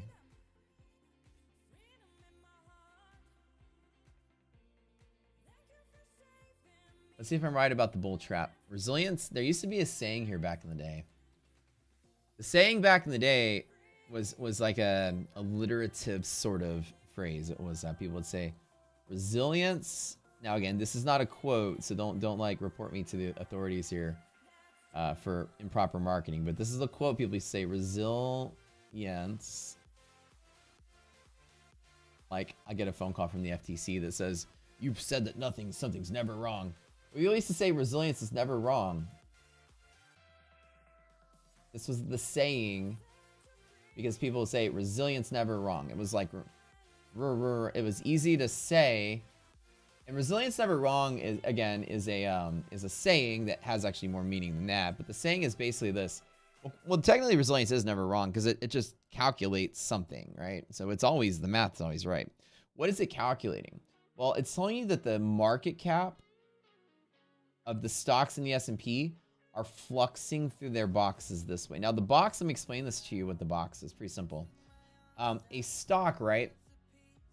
Let me draw 2 days worth of trading on my chart. Like, let's pick a spot that's clean. All right. So a stock is going to like open and close, right? 9:30. Swear to God, my brain is turning to mush. 9:30 to 4, right? And you're going to have volume as the trading day goes by. So you're going to have trading volume and then trading volume. And price will be like, you know, starting here and then ending here. And then the next day, it's never at the same spot. You always gap up or gap down, right? So you have like this invisible move per se, where the market just gaps higher. And you start the same thing. You have an open and a close in the same light. And then again, the market gaps down. All stocks do this. They trade pre-market and they don't open where they close ever. As a matter of fact, at the open and close is the largest volume of the day usually. And the majority of that volume is parked in a process called MOO and MOC orders. And what this process is a cool process that's available to like big hedge funds and stuff. Basically tell the market makers like, hey, I want to buy like 100,000 shares of Apple, but like at the end of the day, they get a little window where they have to submit these orders to them. It's 10 minutes before market close. Yeah, 10 minutes. They have a deadline. And so up until 10 minutes, you can tell them, hey, I want to buy 100,000 shares of Apple at the close. And at the 10-minute mark before close, 0 is the close. You can submit this order to them. And they're like, sure, I'll fill you right when I close at whatever price we close at. Your final close price, all of these on close or on open orders, they repeat the process both times at market open and close. You can get a large fill at one price, which is great. You try to buy 1 million shares right now, fat fingering the ask, you're going to clear out all these tiers and your order is going to be filled at all kind of prices. You're going to get a ridiculously crazy fill for a big order because you're competing against the open market. But this process allows there to be one simple price for anybody buying and selling. The market maker will choose the price and fill everybody at that one price. It's great. And so that process leads to a net imbalance in the orders, right? So if like an example is at the close, you had 1 million people or 1 million shares being sold and 500,000 shares being bought. Well, there's 500,000 deficit, right? And the market maker themselves has to fill that deficit and take the other side of that trade. So they have a position at the close, and at the open, they repeat the same process. So they're either net long, net short, net long, net short. There's imbalances, and throughout the next day, they're trying to get out of that trade to redistribute that imbalance back to the market, which is why we call this the redistribution area, the redistribution zone. So far, so good. So when things gap up or down, it's because the dealers are searching for liquidity to find where buyers and sellers can be, different from where we close because conditions have changed, right? So when a stock opens and closes, you have high volume here, high volume there. It's predictable. It's every day. The highest volume is at the open and the close. So there's a high volume of sellers and buyers at each one of these places. So whenever the S&P is like trading in between where it opened and closed, it's a very liquid market. There's lots of sellers and buyers parked nearby. High volume, both sides, all good. So redistribution zones are highly liquid. And so essentially what you'll see on a chart is like the candle, the daily chart, day 1 and day 2, you gapped up. Well, here's the close and here's the open. You always tell yourself, we faded and we filled the gap. We touched yesterday's close. Well, that's the redistribution process, is gaps being open and closed and filling. So what we did was we said, well, you know, anytime a stock is trading inside of its own zone too, anytime a dealer is going to raise price, they're looking for sellers. Well, there they are. Anytime a dealer lowers price, they're looking for buyers. Well, there they are. So the idea came to me one day that if every stock has a zone, I'm going to draw a bunch of them here, right? Plus, if every stock in the S&P 500 has a zone, Apple, you know, just make up some things. Apple, ConocoPhillips, I don't know, GE, they're all here, right, in the S&P.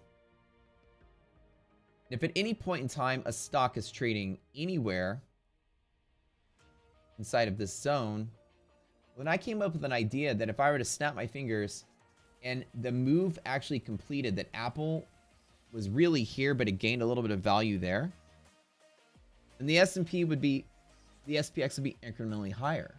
If I were to snap my fingers and all the stocks were to complete their move to fill gaps at the same time, then you'd have like an implied value of the S&P if all the sellers found buyers and all the buyers found sellers. Like, i.e. the market maker completed what it wants to do with the all 500 stocks. So the SPX has an actual value right now, the actual value. And then I create something called the SPX implied value. If all stocks were to simultaneously fill their gaps at once, well, the S&P likely is going to be priced a little bit higher. And number 2 is that SPY and QQQ, which are tradable things, trade on their own, but they're also tracking the SPX. So like SPY itself is tracking the SPX.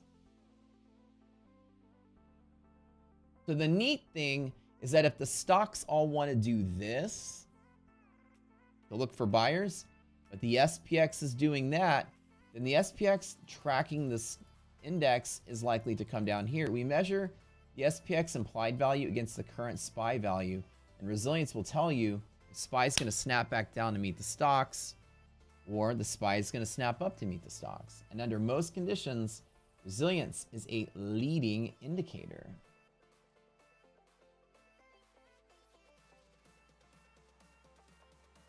Does it work for futures? Absolutely works for futures, because SPY and ES both pivot at exactly the same point in time. They track each other.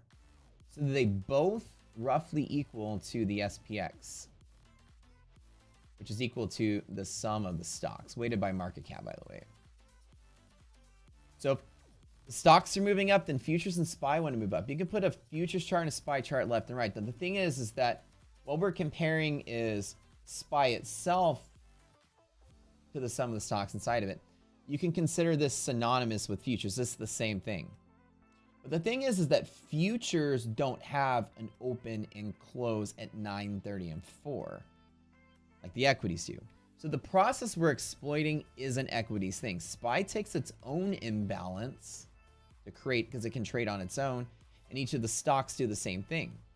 Now, the neat thing is that if all the stocks are exactly in the middle of the box, all 500 stocks, then resilience will be 0.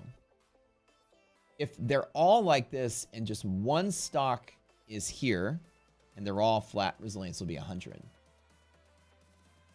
If they're all like this and one stock is here, resilience will be negative 100. It's looking at the seesaw effect of the exact balance of the market, how are the scales tilted, slightly this way or slightly that way. And it's most sensitive in the middle. So right now, what this is telling you is the majority of the market cap of the stocks in the S&P are in the bottom half of their own boxes, meaning that they've gapped up and have now filled their gaps. The majority of the market cap has filled the gaps. Whereas QQQ is basically right at 0, somewhat negative. Yet QQQ that can trade on its own, or Nasdaq futures that can trade on its own, is mysteriously rallying and the stocks are not. So one of two things needs to happen. Either A, the stocks are going to rally up to meet the index, or the index is going to fall down to meet the stocks. So the way you observe either one of those happening is that either the index is going to fill its gap this way and resilience will stay the same, or the index will stay where it's going, and then the stocks will now go positive to meet up. One of the two things will happen today. It'll be very rare that the index stays here and resilience stays there. So there's about to be a move that's going to happen, and it's called arbitrage. If I were to trade both things right now simultaneously to lock in a profit, I would be shorting NASDAQ and longing the stocks at the same time, or shorting S&P and longing the stocks at the same time. Because the chance is that either the stocks are going to move up or the NASDAQ's going to move down, or they're both going to move to the middle. And so the arbitrage trade is to trade them towards each other. Do we all understand that? Pretty cool. So right now, SPY is in what I like to call an overbought condition on its own accord.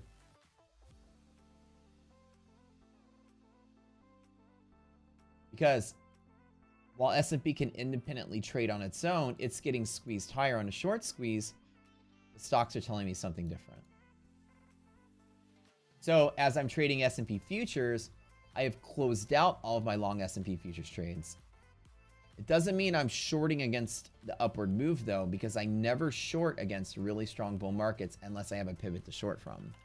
The only pivot in my strategy I have to short from is this green line right here, and only if this ratio is less than half. And that ratio again is another indicator of ours.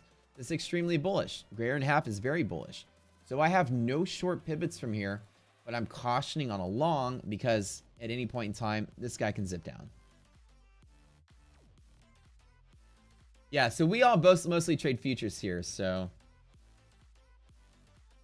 the idea is that my thoughts on the meme coins, dude. I make more money day trading futures in a day than most meme coin traders make in a year. You might luck out and make $1 million windfall by planting your money into any penny stock or meme coin or whatever. But that's like more like lottery ticket trading than like actual like skill-based trading. And it's really hard to say that meme coins will have some kind of value other than the hype surrounding them, just like NFTs did. But it's like, then your job just becomes betting on the next trend in fashion. Like, you know, how do you know what's going to be the next hottest thing? You really don't. Like what colors are going to be in next year? Can you bet on that?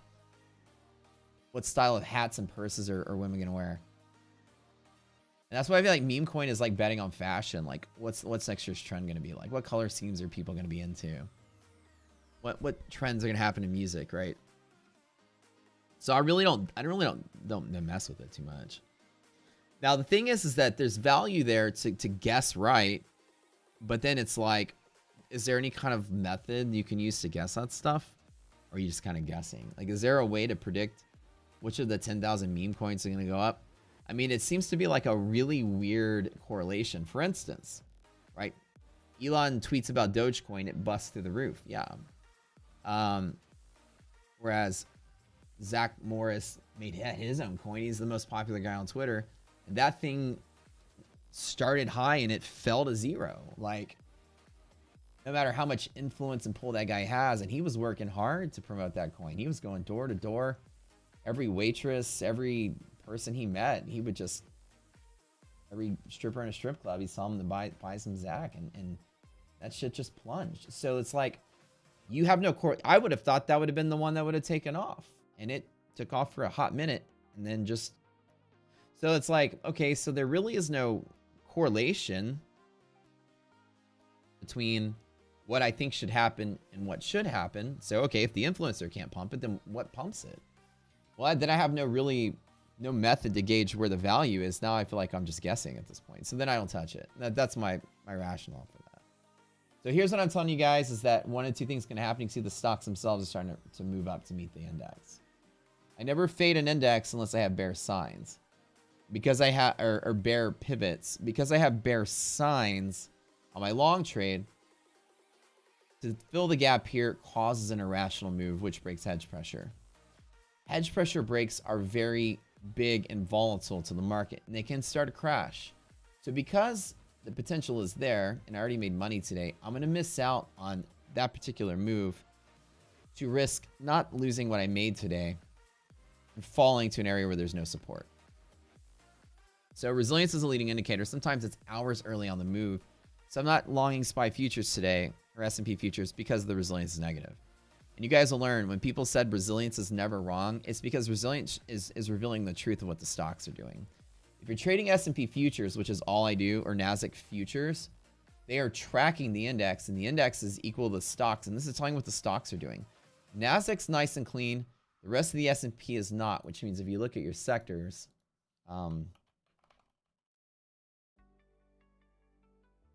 you'll probably see the tech and the comms trading pretty well because, you know, those are really long and green. NASDAQ is strong. So yeah, your comms are one of the best traded ones. Your tech is one of the best traded ones.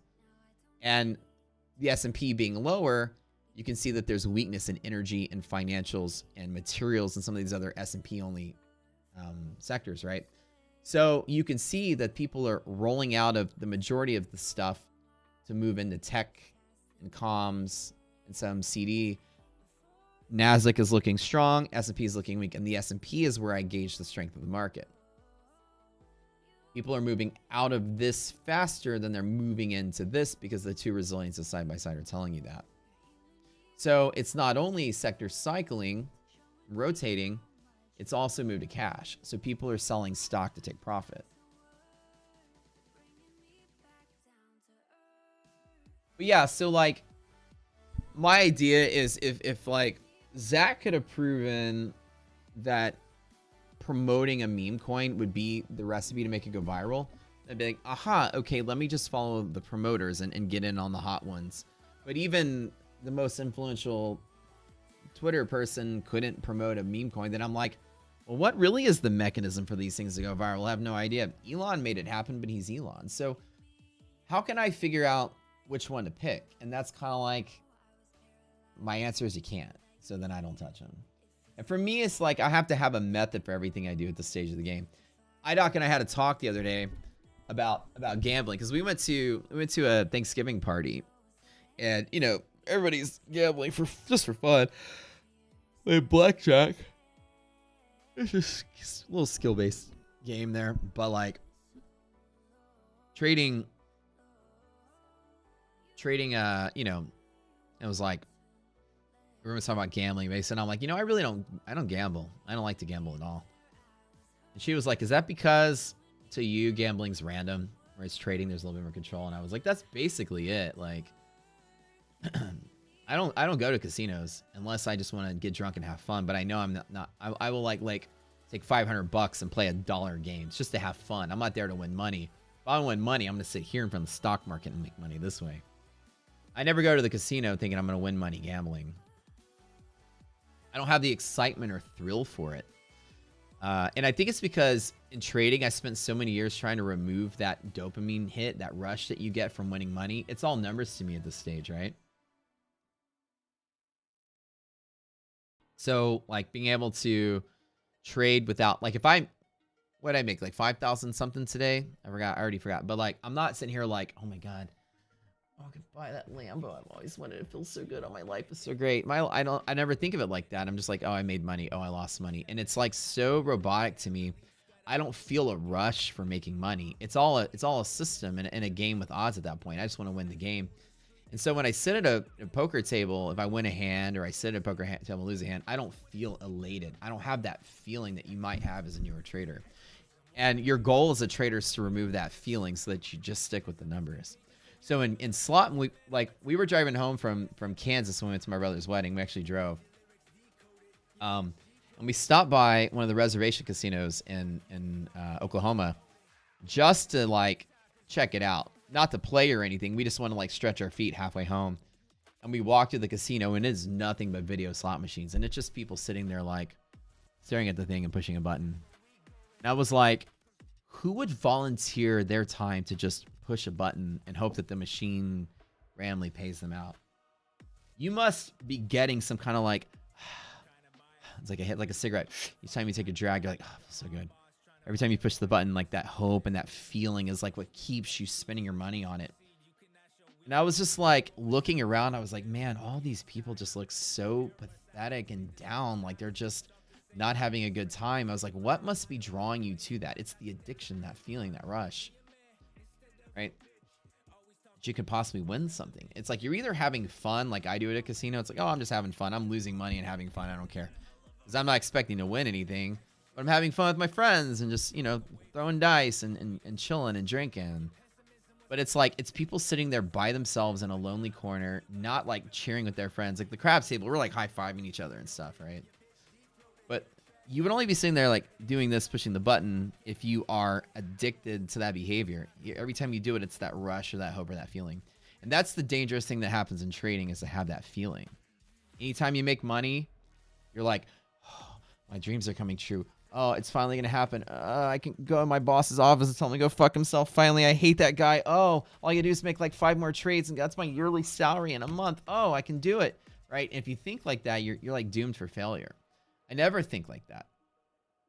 The money I make isn't the money I spend. The money I make just stays where it is and keeps making more money. I'm not like pulling out of my trading accounts to like pay bills. It's just there. And it's like, to me, money is a tool to do my job. It's not like I'm making money, cool, I'm going to buy better stuff. You know, it's like, that's what the businesses are. And life is, you know, like in a way, for me, at least, that I built myself where I don't think about money and trading as something I use to buy things with. I'm completely detached from it. So gambling or like sitting there and pushing a button has like no hit to me. I don't feel a rush. I feel like I'm wasting my time because I have no control over the outcome. There's no skill based in pushing a button. And therefore, I feel stupid doing it because I'm committing my money to something that clearly has odds not in my favor, that I have no control to manipulate it into my favor. I tell myself, you are a moron. I also don't play the lottery for that reason as well, because there's no way to let the odds go in your favor. Now, there is a time you should play the lottery, and let me tell you something. Let me tell all of you something, and you do this every time, all right? If your office is pulling their money together to play the Powerball, you must play every single time, because you don't want a situation. You have to play. It's mutually assured destruction if you don't. You have to play if the office plays. You must. You must.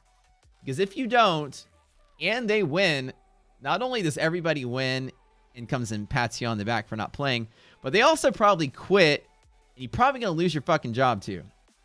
So the one rule of thumb is you must play when the office plays. Market, do something. I'm so bored. So if the office plays, you must play the lottery so that you're not the one still with the job at the end of the day. Or if everybody quits and the boss piles everything on your plate to keep things going, right? So yeah, so don't play the lottery at all.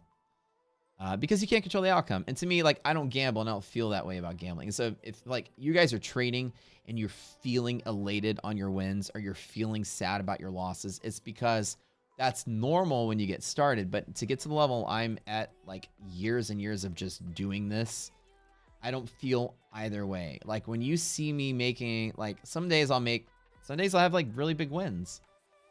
One day on stream I made what, 33 grand in one day on stream, my options trade in August. It's pretty big. You don't see my emotions like, oh my God, guys, I'm like, wow, you know, it's like, it's another day.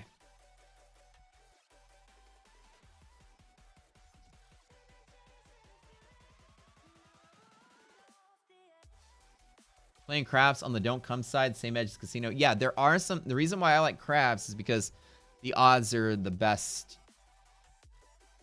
in craps.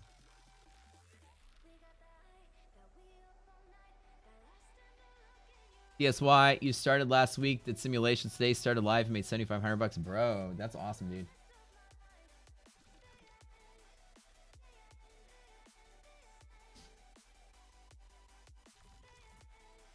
Let me see some of these questions. I missed some of them.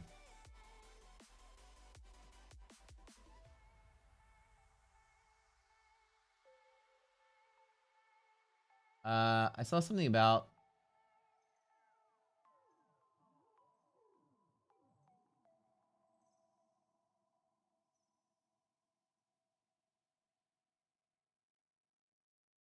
You got your funded account from futures, from Elite Futures? Awesome, dude.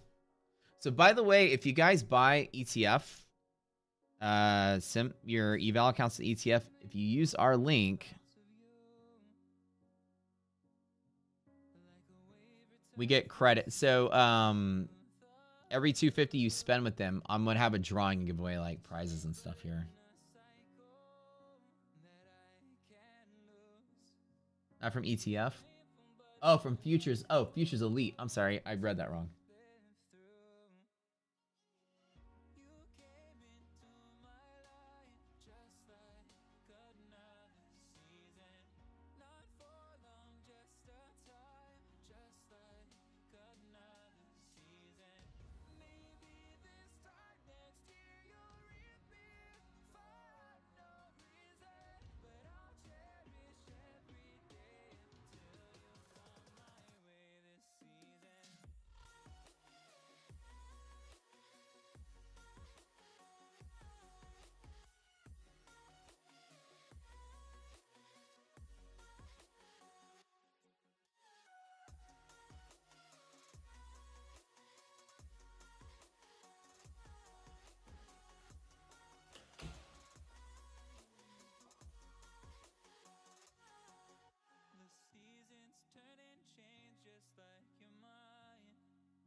Oh, iDoc sent me another video. Here, I'll play this one.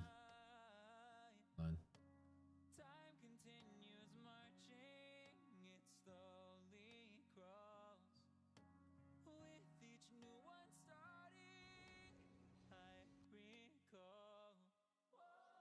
me see. I can play this one.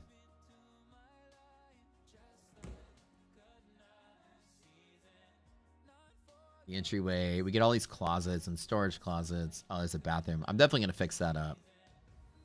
There's a little Harry Potter closet. Maybe dog bedroom. That actually would be kind of cool. If I don't know if she's still here. We could like deck that out to be like the dog's little sleep area. That'd be kind of cool. Remove that door. Yeah, nice. Little doggy den. Yeah, that'd be cute. That's really nice. Like, we're going to redo the fixtures in here. Like, you know, change that out. Change this out. We'll probably put something on that wall there. Who knows? Art or something. Change the fixtures out. We're gonna redo this right here. Like some. I think it's like 3,500 square feet-ish. Somewhere in there. But yeah, and we get like a wine rack and... You know, it's nice. I like having a big kitchen, which is good. I mean, I have a big kitchen now, but this is even bigger. Tons of space. I cook all the time. And then, oh, there's me. But I get a yard, like my garden, bro. It's gonna be like super dope. I'm gonna have like, I'm gonna get all these plants taken out of there. I don't want this like default shit they put in the backyard. But they said they did that to cover up the air conditioners, so that's kind of a neat way they hid the air conditioner. But I'm going to move that. I'm going to build all my garden. I'm going to have all my tomatoes, cucumbers, peppers, like all right here. And then over here, I'll probably put like a seating area with like a barbecue pit over here and stuff, and probably put some chairs or something. But, you know, for the city, not a bad deal to have a yard. So I'm super excited. Yo, what's up, Gil? How you doing, man? Good morning. I think we'll do like a Christmas. I think we're going to do like a white elephant Christmas party or something. So we'll let some of you guys know. I think it's like 3,500. It's the mid threes, somewhere in there. I used to remember that. Just meet. Oh, thanks, man. Appreciate it. Love having you here. Thank you guys for supporting us and being here on the YouTube stream every day. It's awesome. Just sticking with me, trading alongside your favorite friends in this group. You guys have a cool community of peeps to hang out with and chat with. Again, resilience is always, to me, a caution sign. Now, the thing is, if resilience goes positive and stays positive, then it's a good long setup to here. So I don't enter the long until I get the confidence. In this particular setup, I need the confidence.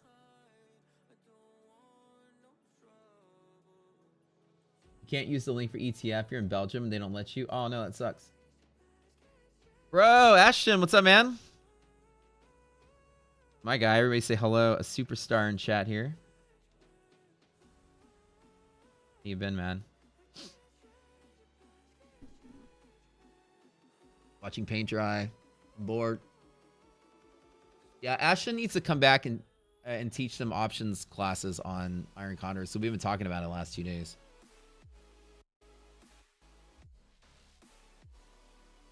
We should do like a joint thing. I'll let Ashton teach like a webinar or something. And you guys, he still has his service and he's crushing it. So you guys check him out.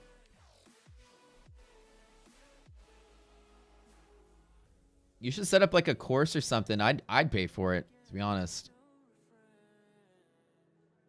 Ashton, I gotta actually show you since we have the 2-year back test stuff coming through. I don't know if you were watching the newer iterations of things. So let me show you something really cool. So under like ideal non-irrational conditions,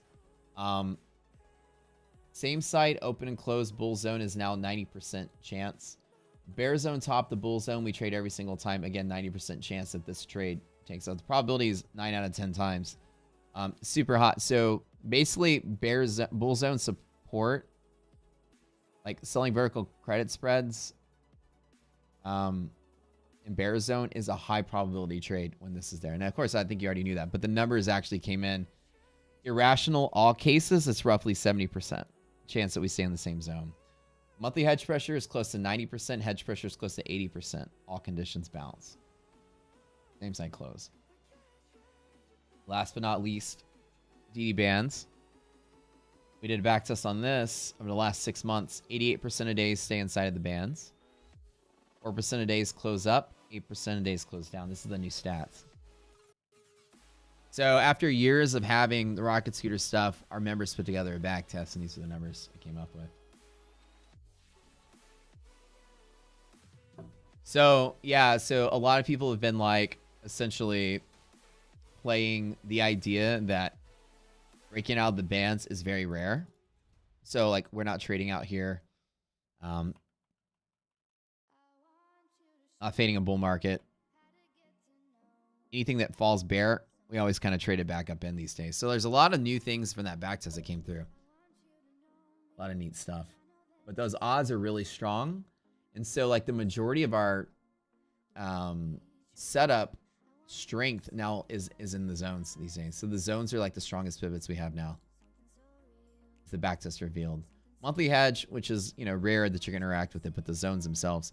Like this used to be a trade I'd avoid all day long. But in the middle, we do this trade every single time now. We used to trade in the middle and get out of the way and avoid these balanced days, but these are now my favorite days.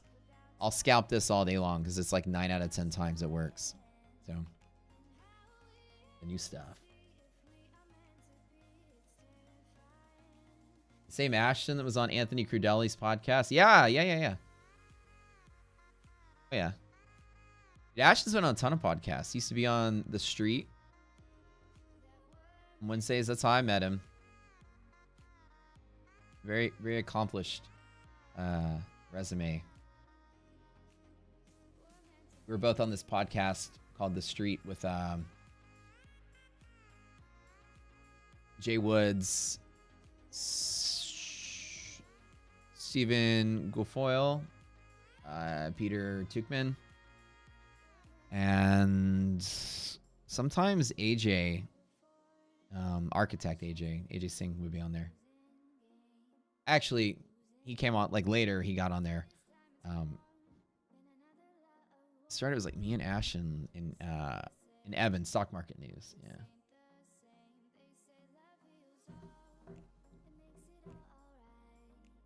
A promo code for Rock Scooter or for ETF?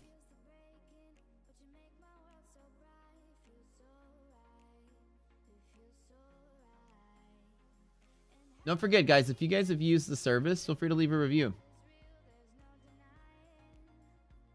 I've had a lot of people after you come here, if you go into your dashboard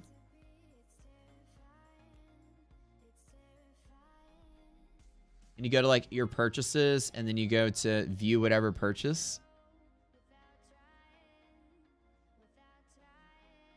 You can leave a review. We appreciate you guys leaving reviews of your experience here.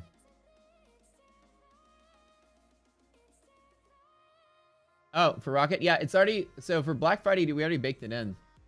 Let me walk you through what we've got. So, oh, by the way, we updated the website. Now you can see videos on the landing page. This is awesome. Okay, so it's half off first month, and it's already baked in. You just go there, and it's there. So the deal is already pre-programmed. $1,500 off of lifetime, and then you can do the courses for just $20 a month, which is like a new thing that we're doing just for Black Friday. So all of these deals go away Black Friday, but all three of them are there. Just go to this link right here, and they're already baked in. Sir. Well, now Rez is going positive. Oh, now we're good. Now we're good for the bull move. Okay. Do I jump in? Let's see how far we have to go. So now Rez is positive, which is good. Let's let Rez test 0. Rez test 0, and then I'm back on the long. This is good.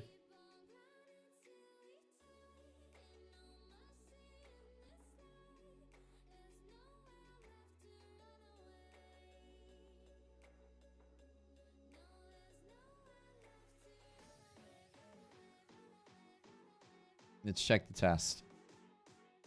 Give it a couple minutes.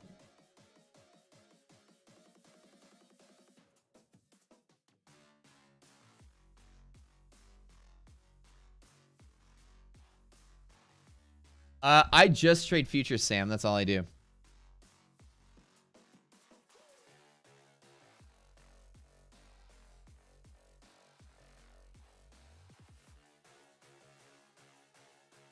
This was today. So basically, like, this was today in the my Apex PA accounts.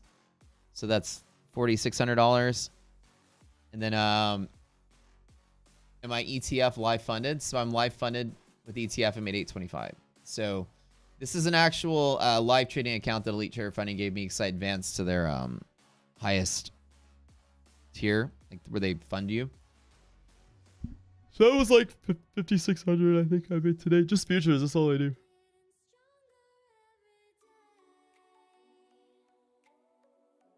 Nasdaq is the heroine of the futures market. It is. The spaz deck. It's crazy. Once you get used to it. How long do I wait for trades on average? Are you able to take trades every day? BF, I usually take one trade a day is my normal trading philosophy. So I'll trade one. I'll make one trade a day. Usually. If we're in mean reversion or liquidity pockets, I will often trade multiple times through the pocket. So if we're like in here, I'll trade that all day long. But usually there's one really good setup that I'll take. One to two trades a day is what I aim for. And so like today, I longed from here back to there and closed out before the news. So that was the trade I took. And then I waited for this to turn positive. And now I'm back to planning for possibly getting back in on this long here. The long here on S&P futures is actually pretty solid. It goes to, again, we need resilience to stay positive.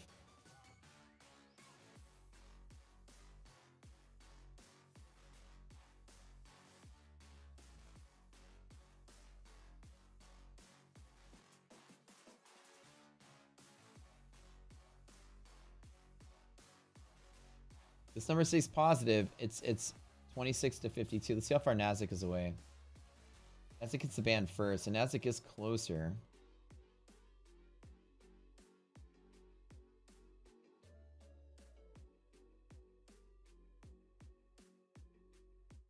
Still debating.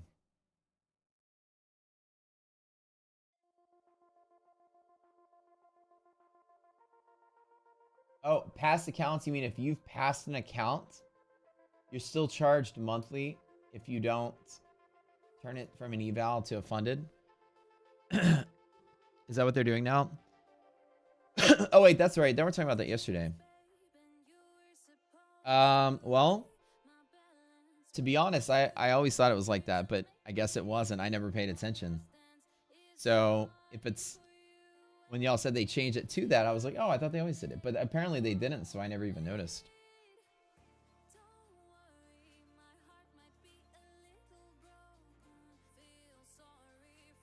Do I have a code with Apex? I don't, but I should probably go get one. How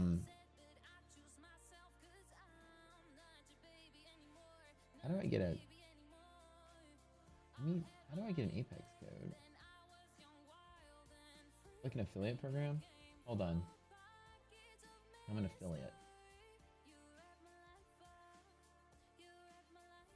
I'm an affiliate. I'm already an affiliate? I don't know. Am I?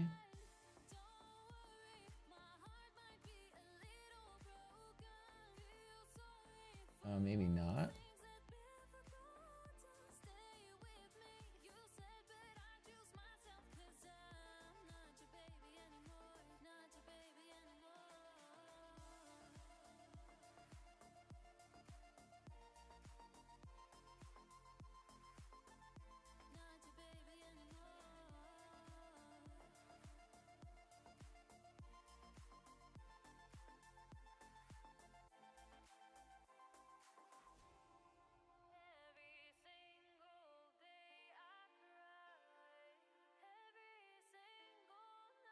All right, hold on. I have one. Okay. Okay, here we go.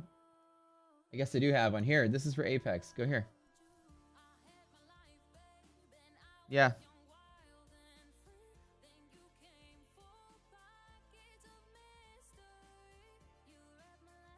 That'll give credit. Let me see if I have a code. Hold on. Everyone was paying attention to that. All right, resilience is good and strong. I want to make sure that resilience survives on the first test. So the stocks are starting to move a little bit. What you guys want to pay attention to today is what happens here. If this stays above 0, we're good. If this falls below 0, this bull trap will fade out. So I'm good on the bull side. I think so. Where did it show that?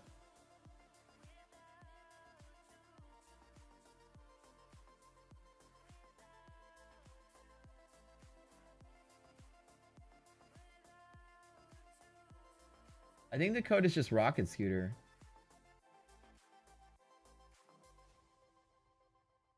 Let me double check. Hold on.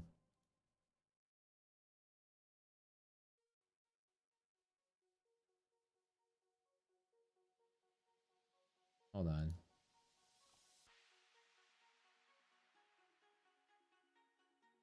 Oh, hold on. So I think you just use the link. I don't think there's a code because it just gives me links. It gives us credit. So any code will work. Using coupon codes. The coupon code will show on the home page. Okay.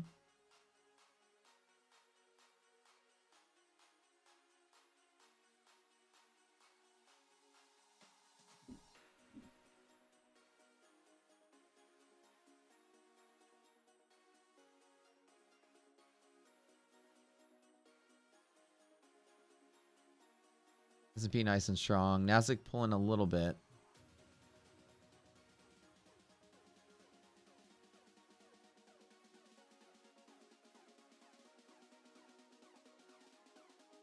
There's the test I was talking about. Are we back above 0 or not?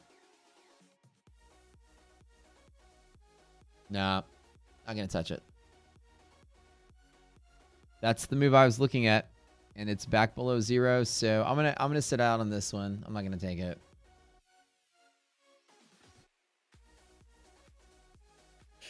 The visitor clicks on your unique link we provide on your site. Blah blah blah. Cookies facing the browser. Yada yada. The order is credited to your sale. Yeah, so I don't think there's a code. You just click the link. There's no code though. Please get codes for every legit firm. I should do that, right? So FT, that's the link. So just use that to go there. They don't give me a code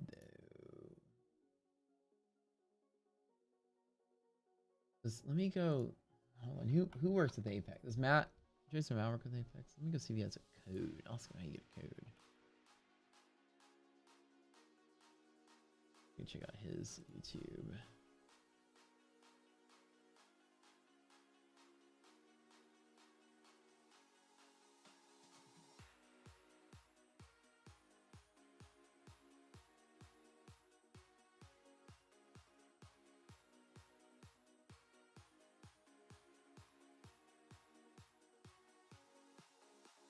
Oh, so it is just links. So apparently on Matt's thing, it also is links. So Apex doesn't give you a code; they just give you a link.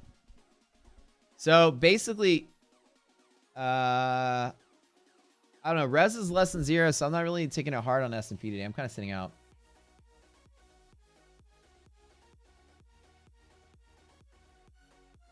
Neil says, got to affiliate info banners and links and post the coupon code. But there's no, they didn't give me a coupon code. I don't see it anywhere.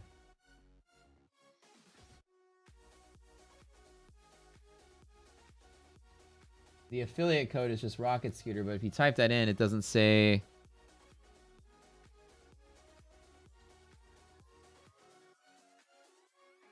It doesn't actually, it's not actually a code. It's more just like a tracking cookie.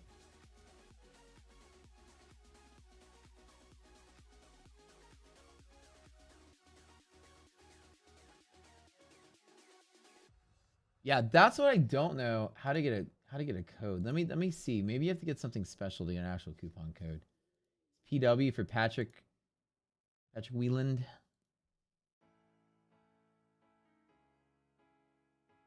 Oh, I guess that does work. Okay. How do you get a code? Maybe you have to work that out special with them.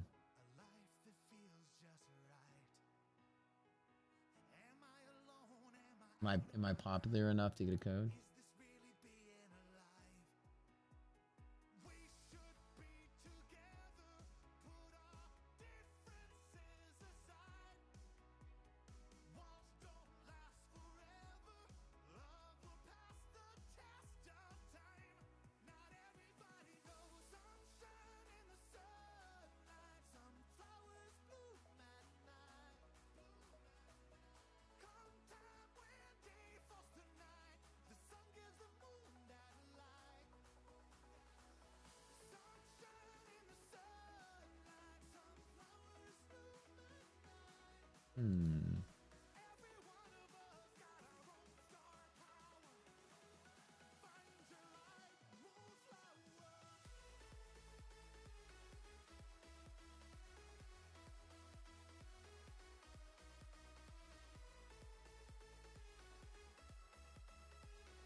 Wait a minute.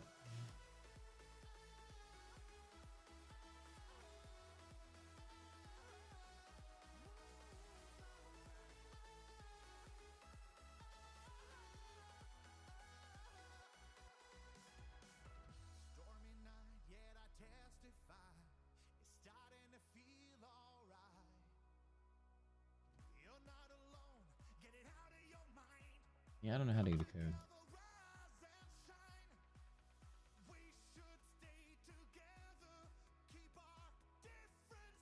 Press bounce, yeah. That's the question. Do I want to take this? I mean, it's not a terrible setup.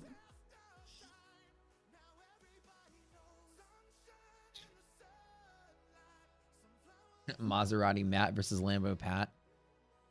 In a race, I don't think my car could beat a Lambo. But in trading, there's no question about that.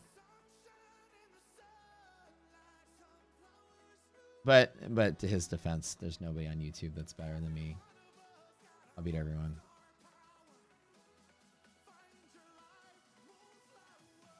But his Lambo's probably fast as hell.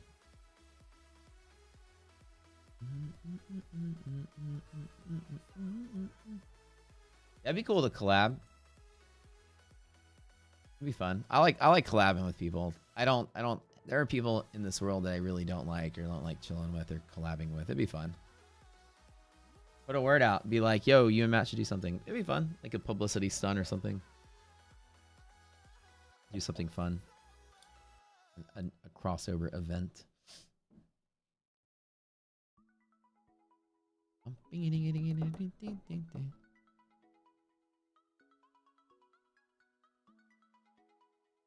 Yeah, for charity. Yeah. He's like one of the guys that usually like talks smack about everybody. But he's never really talked smack about me or Tradesman Matt. So maybe deep down he has a little bit of respect for both of us. Because we're both like really doing it out here. So, or maybe maybe my number's not up yet. He usually calls a lot of, you know, people like that call a lot of people out. There's a lot of people probably worth calling out. I haven't said nothing about me yet, so maybe he likes us. Who knows? Maybe he just hasn't gotten us yet. He said you guys are good. Oh, he seems like cool peeps. Like I always said, I'm pretty much cool with everyone.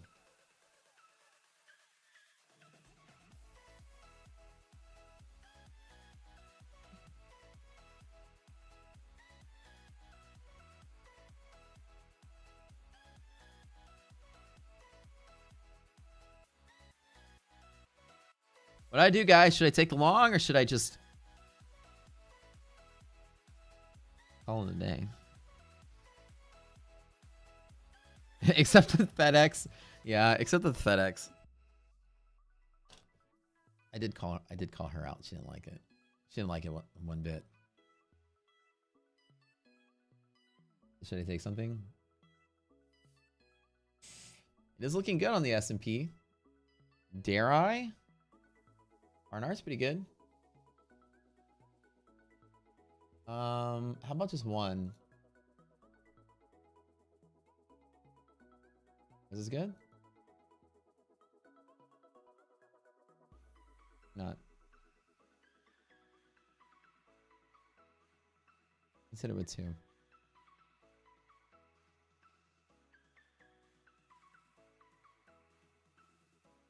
Just park it. Set and forget it. Let it run for the day.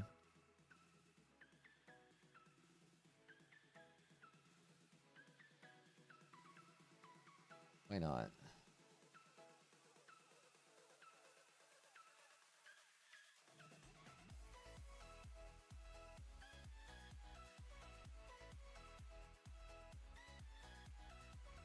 Market's good. I mean, in all honesty, rest flooding above zero now is good for a move.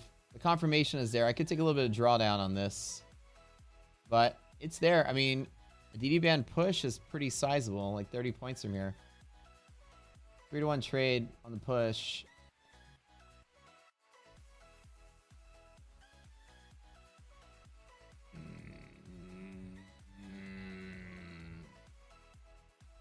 Got a hunch. Got a little hunch. I'm buying a little. Brian's always like, got a hunch, buy a bunch. I mean, I don't hate it. There's no downward signs. That's the one part. Like everything's pointing up. So, and the R&R is there. It could be some drawdown to it. I can get back a little bit of what I put on the table, but in reality,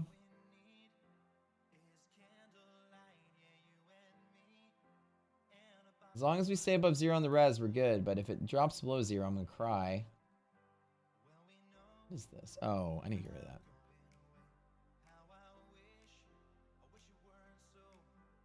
I'm gonna keep an eye out for it.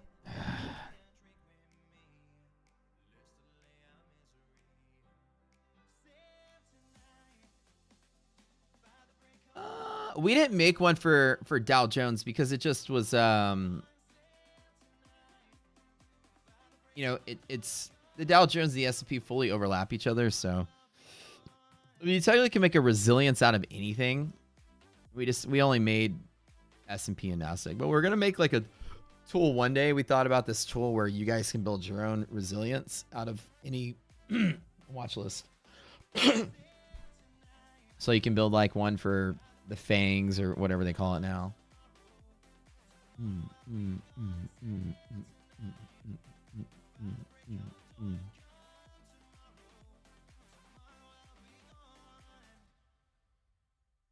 We don't hate the setup.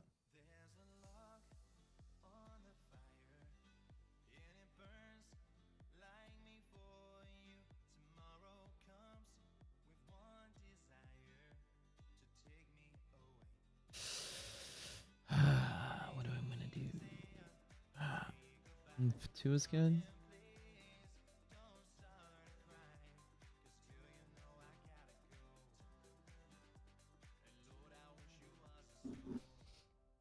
If I just got it at the high, I'm gonna be so sad. Hope resilience holds the fort.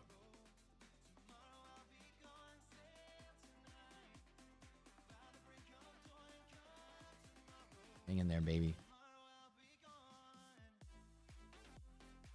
R&R is pretty solid on this. This holds greater than 0. That's strong. Nothing really bad. Everything's yellow and green. I mean, all the signs are good. But, you know, we'll see. Like, if res deteriorates, then I'm not going to feel happy about this. But I usually, on the confirmation that stocks are holding, I usually try to get in on the long. Then we'll see.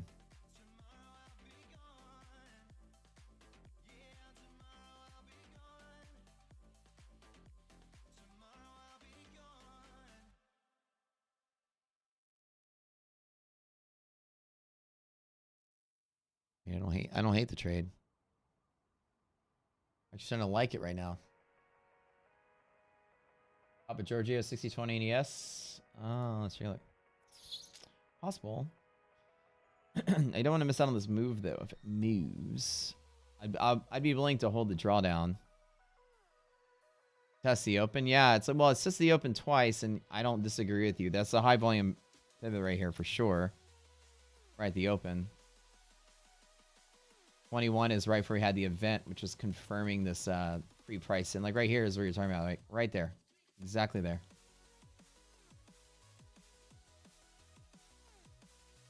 We don't have a YM resilience now. We never built one. We did Russell, Nasdaq, and the S&P.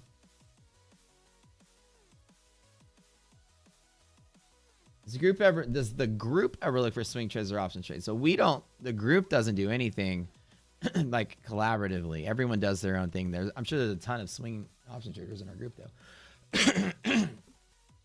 Like Rocket Scooter doesn't promote trade ideas. We don't. We just teach trading. But I'm sure there's a bunch of people out there in our group independently as members that do. All right, I'm in. I'm in it. I'm in it to win it.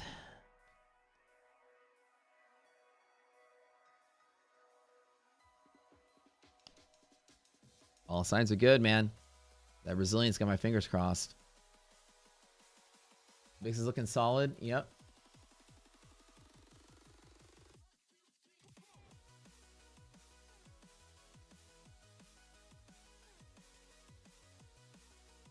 Very good. Below triple B. Yeah, VIX is good. I can't find a very... Often do I hit ES and Q at the same time? It depends if they both have setups to go. It depends on what stage I am at funded to. ES moves a little slower, so out the door, like in PA accounts or something, I'll try to get like a solid trade that doesn't hit the drawdown. And then when I'm far enough ahead, then I hit them hard on NASDAQ. So I can get some decent profits in it.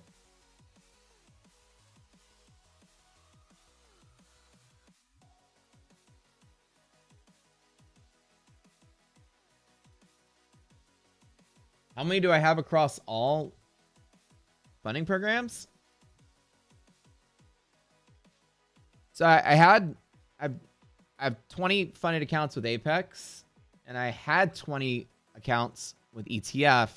But when they moved me to live, they rolled all of that into the live account. So now I have 0 with ETF and 1 live account with them.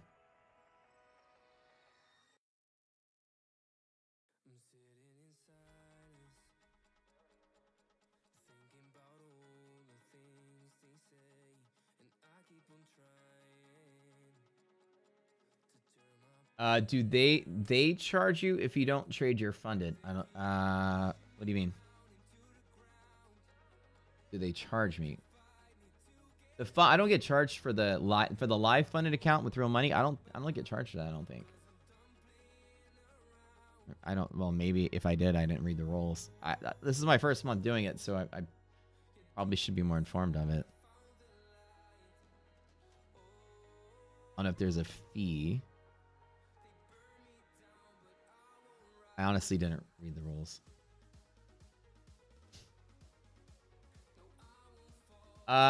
So now I'm doing it because we have a partnership with them between the two companies. So I'm doing it to promote their service.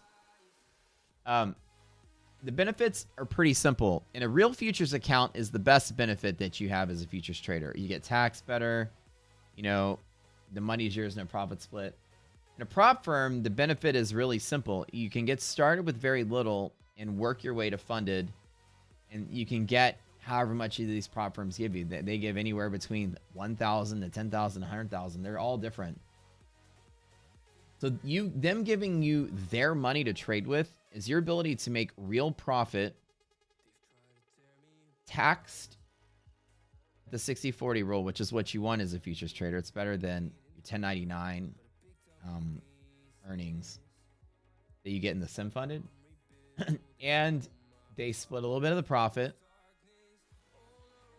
but it's their risk instead of yours. Like the real reason that live is good is simply put, it's someone else's money that you benefit from. You don't take any risk at all, and you get all the reward. If you lose, you just lose, and that's it. The game is over. So it's not like it's your $50,000 or your $100,000. It's theirs, and they give you rules on how to trade it and such.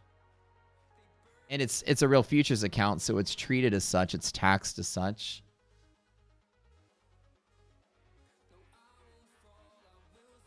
Oh, Apex, they charge you per month. I bought the lifetime. They have like a lifetime charge, which it was like one fee for 10 years is what it said.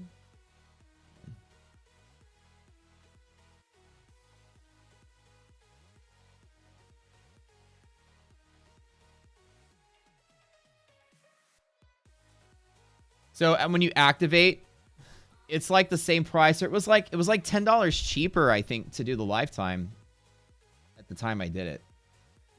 Maybe it was the same price. I don't remember.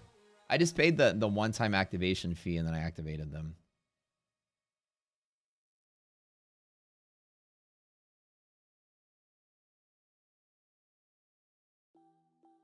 The real reason anybody would trade these things, if you put it all like side by side, you make less money because of taxes and split, but you take practically no risk.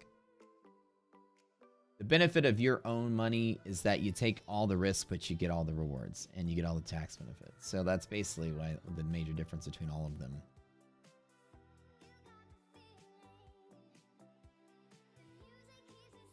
If you're a new trader and you don't have, $50,000, $100,000 just saved up, you can go start a futures trading account with 10K or 15K with money left over to pay your bills, which is what, most traders are going to have.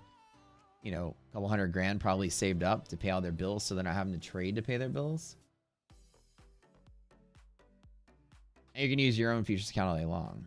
But if you don't have that and you're just getting started, funding programs are the way to kind of start building a bankroll. Like the goal of the funding program, and I teach people, is to practice in an environment where you can get real risk and reward. So it's like an intermediate practice that's better than paper trading because you're really paying money. There's real risk to you, and you're really making money. There's real reward. So you're going to take it seriously. There's perceived value there. And so you're not going to treat it like a paper account. And the second thing is that you build a bankroll with that. You try to make 5K, 10K, whatever it is, and you make that real money, and then you put it in your trading account, and then you go trade it yourself. That's what most people should do. You likely don't want to aim for a career trading sim to funded. If they give you a live account, that's the ultimate step with the funded program. Then you get a free trading account with their money to trade with. That's even better than your own trading account. You sacrifice a little profit because of the profit split, but you take zero risk as the trader to do that. And to me, that's almost infinitely better than trading your own money. So prop firm is good. They get a little bit of a cut by investing in you, which makes sense. And you trade with their money instead of yours. Now, that may lead to you not taking it as seriously because the risk is perceived as less. So, but don't go out there and trade stupidly either because of someone else's money. Because once you're out, you're out. You still should take it seriously, even though it's not your money. That is the one problem of trading someone else's money. When it's your own, you have a certain attachment to it, right? You're going to trade a little more cautiously. So, you're planning to trade from an AMP account, copy trade the prop accounts, just extra money. Yeah. Extra money at no risk, Michael. And that's the thing you got to think about it. You're only spending a couple $100 to mirror your own real trades in a prop firm, and it's perfect. Another advantage with prop firms, Prop Georgia says, if you don't take on the risk of bankrupting yourself when you're moving side. There you go. Same thing. That's what I said. You nailed it.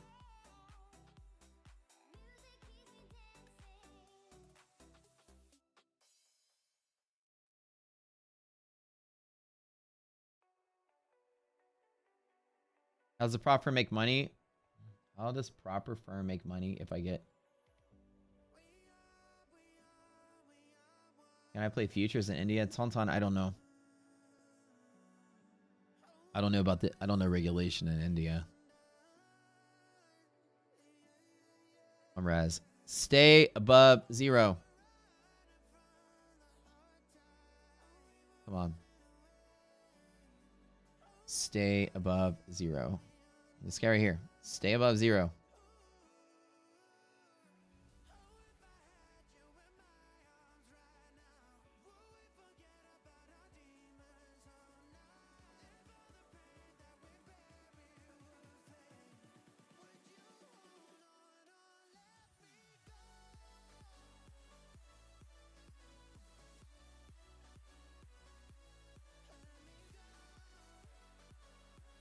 So I'll be streaming Wednesday and Thursday and Friday. You know, futures will be open. I'll probably just stream for about an hour or less. Might not be doing any trades because equities markets will be closed on Thursday and Friday. But futures markets will still be open. We don't really have any indicators, useful ones, except for MHP and hedge pressure dynamics, which are maybe in play. But I'll still stream in those mornings. The gray res and the orange res.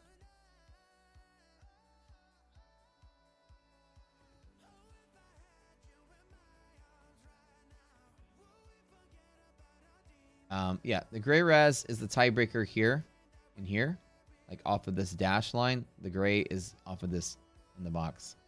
The orange is the tiebreaker at the orange. So essentially, like, when you're trading right here, you're going to be looking at the gray one. When you're trading right there, you're looking at the orange one. So each one of them pairs up with one of the lines on the chart. Yep. Volume will be crap. Usually the volume is crap, but usually the last couple Black Fridays and stuff, if I remember like correctly, the markets were moving around Thanksgiving. They weren't sitting still. I remember it was like some pretty decent overnight moves, I think, the night before Thanksgiving. Last year, if I can remember. Like, I think it gapped up and kept going. Let me look on Thinkorswim.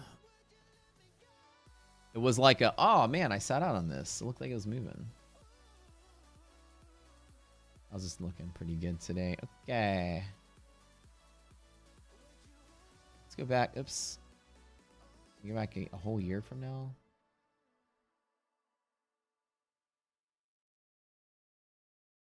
160 days. So I'm going to go all the way back to the last November-ish.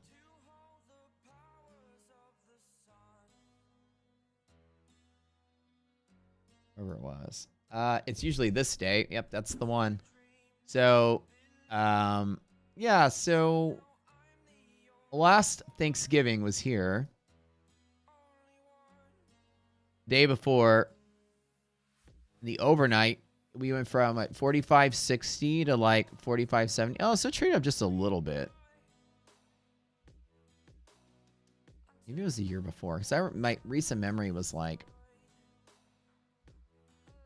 Thanksgiving was moving. I can't remember. Maybe it was.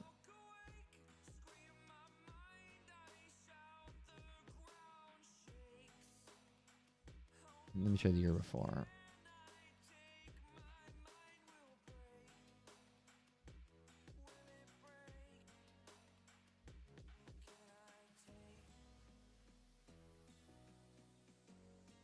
Here it is. 23, 25, 28. So this is Friday. This is Wednesday. That didn't move too much. This last one, or that was the same one I was just looking at. This one here. Where's the candle? 22, 21, 20, 21, 22. 24. Oh, so yeah, so this one. It did move. A little bit. Yeah, so it actually didn't do much. Never mind.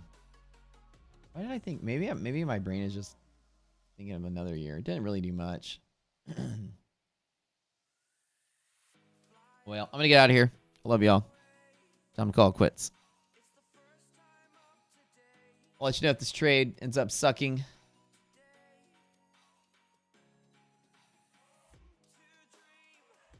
Don't forget our Black Friday stuff lasts until Friday or Sunday. In our courses. How does prop firms make money? Yeah, so you pay a monthly fee to do the prop, and the sim to funded make money. A real prop firm makes money on profit split and trading. In a sim to funded world, which people call prop firms, you pay a monthly fee to trade, and they collect money off the monthly fee, and then they pay out the winners, and they keep the rest. So there's more losers than winners. 3:30 for Zoom every day. Oh yeah, Res did go negative. What? Okay, I hate this. All right, we'll talk to you later. I might have to close this.